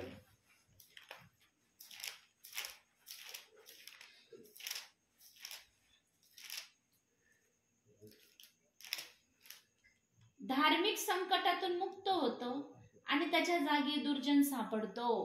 कोण सापडतो? दुर्जन. पण आज हे दुर्जन नाव ना कोणाला पण दिलं जाते. विचारच नाही या दुर्जन शब्दासाठी. जरासं काही मिस्टेक, जरासं काही वागणं व्यवस्थित नाही, लगेच दुर्जन बनला तू. देव नाही म्हणत दुर्जन, पण आजचा सेवक ना निडरतेने बोलून मोकळा होतोय. सेविका पण बोलायला माग नाही. आणि ब्रदर तर हाय क्वालिटीवर आहेत या शब्दासाठी. यांना देवाने मान्यता दिली ना तर जरूर बोला तुम्ही. दुर्जन कोणाला म्हणायचं नाही, हे देवबापांनी ठरवलेलं आहे. आणि देवबाप ज्याला दुर्जन म्हणतो ना त्याला तो कधी धार्मिक म्हणत नाही बरं का. पण आजच्या सेवकांचं, सेविकांचं, ब्रदरांचं काही दिवसासाठी दुर्जन, नंतर लगेच चांगले बांधतात ते. दुर्जनाचे लगेच चांगले बांधतात का, त्यांच्या बरोबर त्यांचे रिलेशनशिप चांगली झाली की दुर्जन कट होतो, लगेच ते चांगले बांधतात त्यांच्यासाठी. देवबाप अशा प्रकारचं नाही वागत. देवबाप ज्याला दुर्जन म्हणतो ना त्याला दुर्जनच म्हणतो, ज्याला धार्मिक म्हणतो ना त्याला धार्मिकच म्हणतो. म्हणून देव म्हणला धार्मिकाला मी संकटातून सोडवितो. का सोडवितो, कारण देवानेच बायबल मध्ये शब्द दिलाय. योहान वर्तमान 16वा अध्याय 33वे वचन तो म्हणलाय जगामध्ये तुम्हाला क्लेश होतील, पण मी जगाला जिंकले आहे. हे आश्वासन पूर्ण होण्यासाठी ज्या धार्मिकावर संकट येतं देवबाप त्याला संकटातून सोडवितो आणि त्याच्या जागेवर दुर्जनाला देवबाप आणतो. पण दुर्जन आम्हाला ओळखता आला पाहिजे. आज बहुसंख्य जणांना दुर्जनच ओळखता येत नाही. कुणाला कुणी दुर्जन नाव देऊन मोकळं होत आहे. फार चुकीचं आज प्रभूला वचनाला धरून बोलणं चाललंय प्रियांनो. देवाच्या वचनाला धरून बोलणं असलं ना देवाचा आत्मा संतुष्ट होतो. पण देवाच्या आत्म्याला मान्य नसणारे शब्द जर आले देवबाप खुश नाही होत त्या शब्दांनी. म्हणून आम्ही बोलताना पवित्र आत्म्यातून बोलतोय का मी, पवित्र आत्मा माझ्यामध्ये येऊन खात्रीने मला शाश्वती देतोय का, बाळा तू नाही बोलत मी बोलतोय, पवित्र आत्म्यातून बोलतोय. जसं 2 पेत्र 1:21 मध्ये मी वचन ठेवलंय, संदेश हा मनुष्याच्या इच्छेने आलेला नाही, त्याप्रमाणे मी तुझ्या मुखातून बोलतोय. याची ज्या सेवकाला, सेविकाला, ब्रदराला खात्री आहे तोच प्रभूची सेवा आत्म्याने आणि खरेपणाने करणार. ज्याला याची खात्री शाश्वती नाही ना तो कशी सेवा करेल ते त्यालाच माहिती. आम्हाला न्याय कोणाचा करायला सांगितलेला नाही. म्हणून देव म्हणला ज्याची त्याची सेवा मी अग्नीने तपासणार आहे. देवबाप सगळं बोलून चुकलाय आपल्या वचनामध्ये. फक्त सेवा करणाऱ्याने ओळखावं मी आत्मेतून करतोय का बुद्धीतून सेवा करतोय हे खात्रीने तपासलं पाहिजे. आत्मेचं असलं ना त्याला फळ आल्याशिवाय राहणार नाही. एक फळ जरी आलं ना त्या सेवेला त्याने देवाची सेवा केली आहे. आणि 1 लाख 2 लाख आणले तरी त्याने देवाची सेवा केली. असं नाही देव म्हणत 1 लाख 2 लाख आणले तू सेवा नाही केली. म्हणून आमचा देव एका मेंढराला शोधण्यासाठी 99ला एका जागेवर बसून म्हणला इथंच थांबा, मी हरवलं एक मेंढरू त्याला धुंडून आणतो. गेला ना आमचा प्रभू. प्रभूने विचार केला का 99 मोठे का एक मोठा. आमचा देवबाप एक आत्म्याला वाचवण्याची इच्छा ठेवतो. आणि जो सेवक एक आत्म्याला वाचवतो ना देवबाप त्याला म्हणतो माझ्या दासा तू माझी सेवा केली आहे.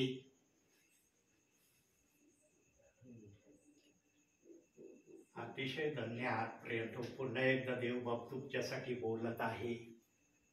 देवबाप इतकं सुंदर वाक्य, इतके सुंदर वचन आपल्या घरात येऊन आपल्यापर्यंत कळवित आहे. आभार मानता का नाही ते देवाचे? देवाला धन्यवाद देता का नाही? होतं का माहिती मी येणार आहे म्हणून? पण देवाने सांगितलं काल नाही ना गेला माझ्या बाळा तू आज जा. काल माझ्या सांगण्याप्रमाणे तू सेवा केली ना, आज मी माझ्या सांगण्याने तुला सांगतो जा, तुला तिथं जायचं होतं ना, आज मी तुला परवानगी देतो. जेव्हा देव परवानगी देतो ना तेव्हा सेवा होती. देव परवानगी देत नाही ना, सेवा होऊ शकत नाही. म्हणून नेहमी देवाचे आभार माना, देवाला धन्यवाद द्या. ज्या ज्या दिवशी या दासाचं या घरात येऊन तुम्हाला वचन सेवेतून देव शिकविल ना, त्यावेळेला दासाला धन्यवाद देऊ नका.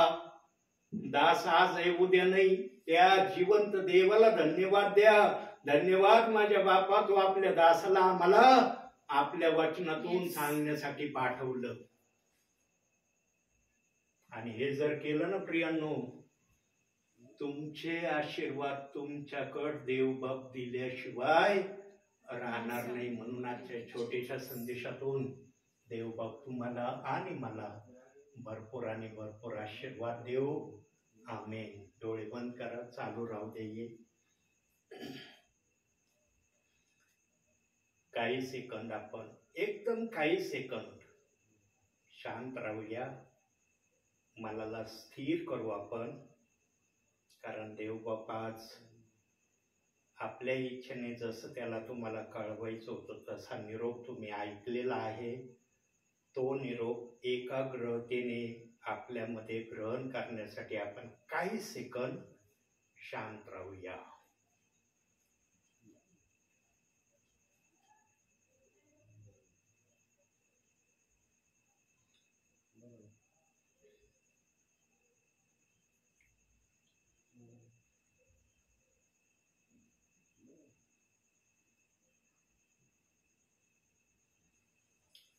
योग्यता से बढ़ के दिया है अपनी दया से तूने मुझे.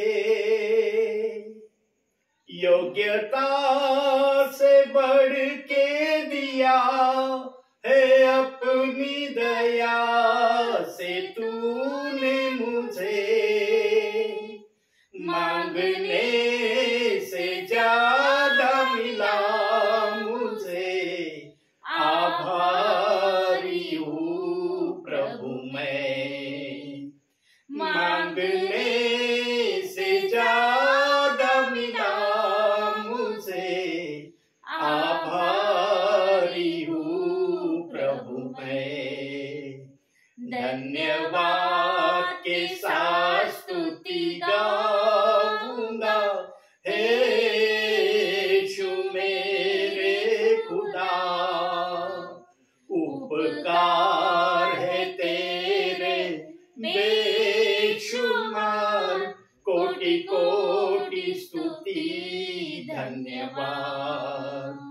योग्यता से बढ़ के दिया है अपनी दया से तूने मुझे.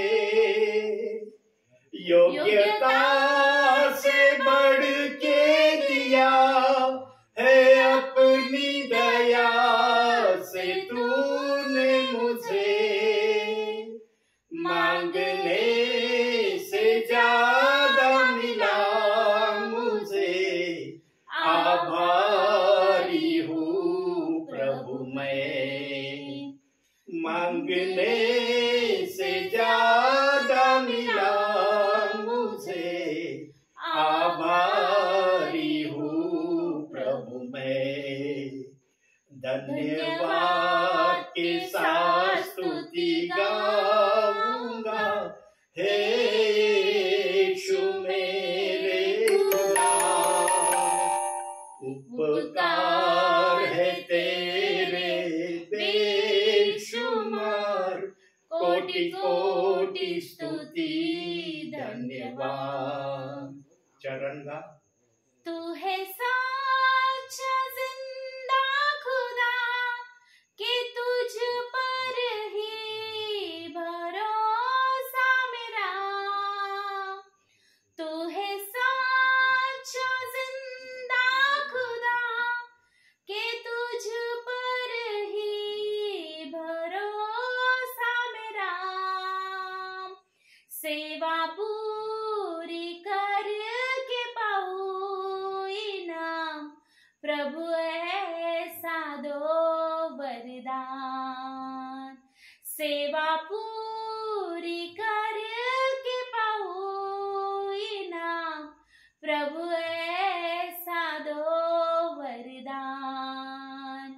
धन्यवाद के साथ स्तुति गाऊंगा, हे यीशु मेरे खुदा। उपकार है तेरे बेशुमार, कोटि कोटि स्तुति धन्यवाद। योग्यता से बढ़ के दिया है अपनी दया से तूने मुझे, योग्यता से बढ़ के दिया है अपनी दया से तूने मुझे। मांगने से ज्यादा मिला मुझे, आभारी हूँ प्रभु मैं। मांगने से ज्यादा मिला मुझे, आभारी हूँ प्रभु मैं। धन्यवाद के साथ स्तुति गाऊंगा, हे यीशु मेरे खुदा। उपकार है तेरे बेशुमार, कोटि कोटि स्तुति धन्यवाद, कोटि कोटि स्तुति धन्यवाद। यस लॉर्ड, तुझ्या नावाला धन्यवाद देतो, तुझ्या नावाला उंचावतो, तुला आदर सन्मान गौरव देतो माझ्या बापा। सर्व नावाहून श्रेष्ठ नाव तुझं आहे माझ्या बापा। त्या नावाला आम्ही आमच्या हृदयापासून स्तुतीचा यज्ञ आम्ही अर्पण करतो माझ्या बापा। होय माझ्या देवा, तू जे करू शकतो ते कोणीही करू शकत नाही। तुझ्या जवळ जे आहे ते कोणाजवळही नाही माझ्या बापा। म्हणून तू सार्वभौम आहे माझ्या बापा। सर्व ठिकाणाची तुला या समयाला एका सेकंदात तू पृथ्वीवरच्या सर्व प्रियजनांची भेट घेणारा देव आहे माझ्या बापा। आम्ही तुला वंदन करतो, तुझा आदर करतो, तुझा गौरव करतो। Praise the Lord, glory Jesus, gracious Father, hallelujah Lord, thank you hallelujah. Jesus, hallelujah. प्रार्थना करा सिस्टर। येस, पवित्र पवित्र सेनाधीश परमेश्वर बाप्पा, आकाशाच्या आणि पृथ्वीच्या निर्माण करते आमच्या जिवंत प्रभू परमेश्वर पित्या, तुला धन्यवाद देतो, तुझी स्तुती करतो, तुझी प्रशंसा करतो, तुला गौरव देतो, कारण तू योग्यतेचा परमेश्वर आहेस माझ्या देवपा। आकाश आणि पृथ्वी निर्माण करणारे आमच्या जिवंत प्रभू परमेश्वर पित्या, होय प्रभू राजा, तू म्हणतोस जगाच्या स्थापनेपूर्वीच मी तुम्हाला निवडले, आणि खरोखर परमेश्वरा तू आम्हाला निवडला आणि नेमिला आहेस माझ्या देव बाप्पा।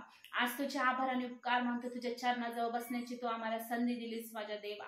आज खरोखर बाप्पा तुझ्या आभार आणि उपकार मानतो बाप्पा, तुझ्या सेवकाला आमच्यापर्यंत तू घेऊन आलास माझ्या देवा। खरोखर परमेश्वर बाप्पा, तुझ्या इच्छेशिवाय कुठलीच गोष्ट घडत नाही बाप्पा। बलाने नव्हे, पराक्रमाने नव्हतं, तुझ्या आत्म्याच्या द्वारे कार्य सिद्धी जातं बाप्पा। आणि जेव्हा आत्मा प्रभू तुझा आत्मा सेवकाला म्हणतो की तुझ्या लेकरांच्या घरी जा, तिथे तू त्यांना घेऊन येतोस माझ्या देवा। आणि खरोखर बाप्पा मनापासून परमेश्वरा तुझा शरण येतो बाप्पा। जीवे भावे परमेश्वरा तुझ्या नावाचं गौरव करतो बाप्पा। जीवे भावाने परमेश्वर बाप्पा खरोखर प्रभू तुझी स्तुती आणि आराधना करतो बाप्पा। आणि खरोखर तू वचनात बोललाय बाप्पा, तुझ्या उपासकांनी खऱ्या आत्म्याने आणि खऱ्यापणाने तुझी स्तुती केली। आणि खरोखर परमेश्वर आम्ही खऱ्या आत्म्याने आणि खरेपणाने प्रभू आम्ही तुझी स्तुती आणि आराधना करतो बाप्पा। आणि तुझ्या सेवकाचा मान करतो बाप्पा, तुझ्या सेवकाचा आदर सन्मान करतो माझ्या देव बाप्पा। आणि खऱ्या अंतःकरणातून प्रथम तुला स्थान देतो माझ्या देव बाप्पा, कारण तुझ्या इच्छेनुसार सेवक आमच्या घरामध्ये येतात माझ्या देव बाप्पा। आणि खरोखर परमेश्वर बाप्पा, पास्टरांना तू एवढ्या लांबून आमच्यामध्ये घेऊन आलास माझ्या देव बाप्पा। ही तुझी योजना आहे बाप्पा, तुझ्या योजनेशिवाय कुठलीच गोष्ट घडत नाही माझ्या देव बाप्पा। तुझ्या आभाराने उपकार मानते बाप्पा, जसं की प्रभू पास्टरने सांगितलं बाप्पा, शलोमोन राजाने दाविदालाच अभिषेक केला माझ्या देव बाप्पा। आणि खरोखर बाप्पा आज प्रभू जशी दाविदासाठी तुझी इच्छा होती तशीच आमच्या कुटुंबासाठी देखील तुझी इच्छा होती की बाप्पा तुझ्या सेवकाने प्रभू आमच्या घरामध्ये यावं बाप्पा. त्याबद्दल आम्ही तुला धन्यवाद देतो बाप्पा. खऱ्या अंतःकरणातून तुझी स्तुती आणि आराधना करतो बाप्पा. जे काही वचन पास्टरने आम्हाला सांगितले बाप्पा, आम्ही खरोखर प्रभू त्या वचनाद्वारे आशीर्वादित झालो बाप्पा. त्या वचनाचं आचरण करणे बाप्पा, त्याचं मनन करणे प्रभू, आम्हाला ज्ञान दे आणि बुद्धी दे बाप्पा. आणि तुझ्या योग्य मार्गदर्शनाखाली प्रभू तू आम्हाला चालव माझ्या देव बाप्पा. प्रभू खरोखर माझ्या देव बाप्पा, आज खरोखर आम्ही कुठल्याही पापामध्ये पडू नये बाप्पा. कुठल्याही आज्ञा तुझ्या प्रभू परमेश्वर बाप्पा आम्ही तोडू नये बाप्पा. आणि तुझ्या वचनाप्रमाणे आम्ही आचरण करावं, तुझ्या आज्ञेत राहावं बाप्पा, तुझ्या प्रार्थनेमध्ये राहावं बाप्पा. आणि शेवटपर्यंत प्रभू तू येऊपर्यंत बाप्पा आम्ही तुझ्या विश्वासामध्ये टिकून राहू. कारण तुझं वचन सांगतो जो टिकेल तोच करेल माझ्या देव बाप्पा. आज ते बुद्धी ज्ञान दे बाप्पा, जिथे कृपा तू आमच्यावर दे माझ्या देव बाप्पा. आणि खरोखर परमेश्वर बाप्पा पास्टरने जे काही म्हटले बाप्पा, धन्य तुम्ही आहात बाप्पा की जे तुम्ही आज हे वचन ऐकत आहे आणि जे देवबाप्पांनी तुमच्या पर्यंत पाठवलं. आणि खरोखर बाप्पा आम्ही तुझा मान करतो बाप्पा या गोष्टीसाठी माझ्या देव बाप्पा. जे स्थान तू आम्हाला आज दिलंय माझ्या देव बाप्पा, त्याबद्दल आम्ही तुला गौरव देतो, तुझी स्तुती करतो बाप्पा. पास्टरांचं नेहमीप्रमाणे तू येणं आशीर्वादित केलं, ते तसंच जाणं देखील तू आशीर्वादित करतोस, म्हणून तुला धन्यवाद देते, तुझी स्तुती करते, तुला गौरव देते बाप्पा. पुन्हा एकदा पास्टरांसाठी तुला धन्यवाद देते बाप्पा. सुंदररित्या परमेश्वर त्यांनी वचनाचा मानना त्यांनी आम्हाला सांगितलं बाप्पा. आणि पवित्र आत्म्यानुसार प्रभू ते बोलले माझ्या देव बाप्पा, त्याबद्दल तुला धन्यवाद देते बाप्पा. जे प्रभू पास्टरांसारखे जे सेवक सेविका प्रभू सेवा करतात बाप्पा, त्यांना देखील प्रभू तुझ्या हातामध्ये आम्ही समर्पित करतो बाप्पा. खरोखर बाप्पा जिथे कुठे ते सेवेला जातील बाप्पा, प्रभू त्यांच्याद्वारे तू उंचावल्या जाणे गौरव जाऊ. पण प्रत्येक गुडघा त्यांच्या नावाने तुझ्या नावाने टेकला जाऊ दे बाप्पा. आणि प्रत्येक जीभ कबूल करू दे की येशू हा जिवंत देव बाप्पा. आणि जे काही परमेश्वर बाप्पा तुझी सुवार्थ आहे बाप्पा, त्यांच्यापासून पूर्ण होऊ दे माझ्या देव बाप्पा. आणि खरोखर बाप्पा त्यांना हर एक संकटातून प्रभू सेवा करत असताना, हर एक अपघातामधून बाप्पा, हर एक प्रभू खरोखर बाप्पा त्रासापासून प्रभू त्यांचा बचाव तू कर माझ्या देव बाप्पा. आणि तुझे देवदूत प्रभू त्यांच्या बरोबर असू देत बाप्पा, जेणेकरून ते कुठल्याच संकटामध्ये पडणार नाही बाप्पा.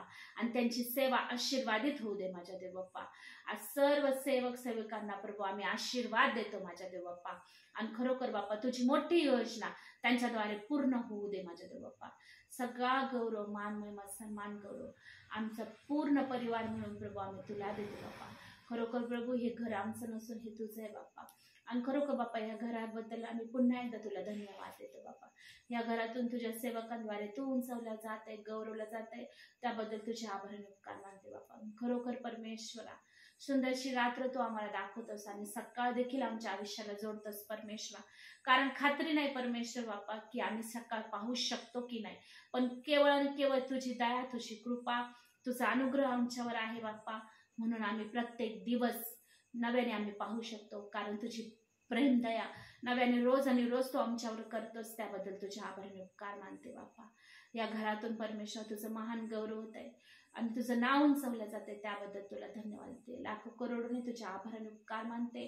आमचं दुःख आनंदामध्ये तू बदललंस आणि खरोखर बाप्पा ज्या गोष्टीची आम्हाला गरज होती बाप्पा, ती मागणी आणि कल्पनेपेक्षाही तू अधिक दिलीस आणि तू आम्हाला लाजेच्या ठिकाणी उंच केलंस बाप्पा. कारण तू आमचा मान आहे, अभिमान आहे प्रभू, तू आमचा सर्वस्व आहे परमेश्वर. सर्व मान महिमा सन्मान गौरव तुला देते. ही छोटीशी प्रार्थना आमचा धन्यता आणणारा प्रभू येशू ख्रिस्ताच्या गोड आणि अतिप्रिय नावात मागते, म्हणून पित्या तू आहे. हे आमच्या स्वर्गीय पित्या, तुझे नाव पवित्र मानले जाऊ, तुझे राज्य जसे स्वर्गात तसे पृथ्वीवरही तुझ्याच इच्छेप्रमाणे हो. आमची दररोजची भाकर असतो आम्हाला, आणि जसे आम्ही आमचे ऋणे आम्हास सोडिले आहे तसेच तो आमचे ऋणे आम्हास सोड, आणि आम्हाला परीक्षेत आणू नको तर वाईटापासून सोडू. कारण की राज्य, सामर्थ्य आणि गौरव ही सर्व काळ तुझीच आहे. आमेन. प्रभू येशू रक्त की जय, प्रभू येशू रक्त की जय, प्रभू येशूच्याच रक्ताचा जयजयकार असतो. आमेन, आमेन, आमेन.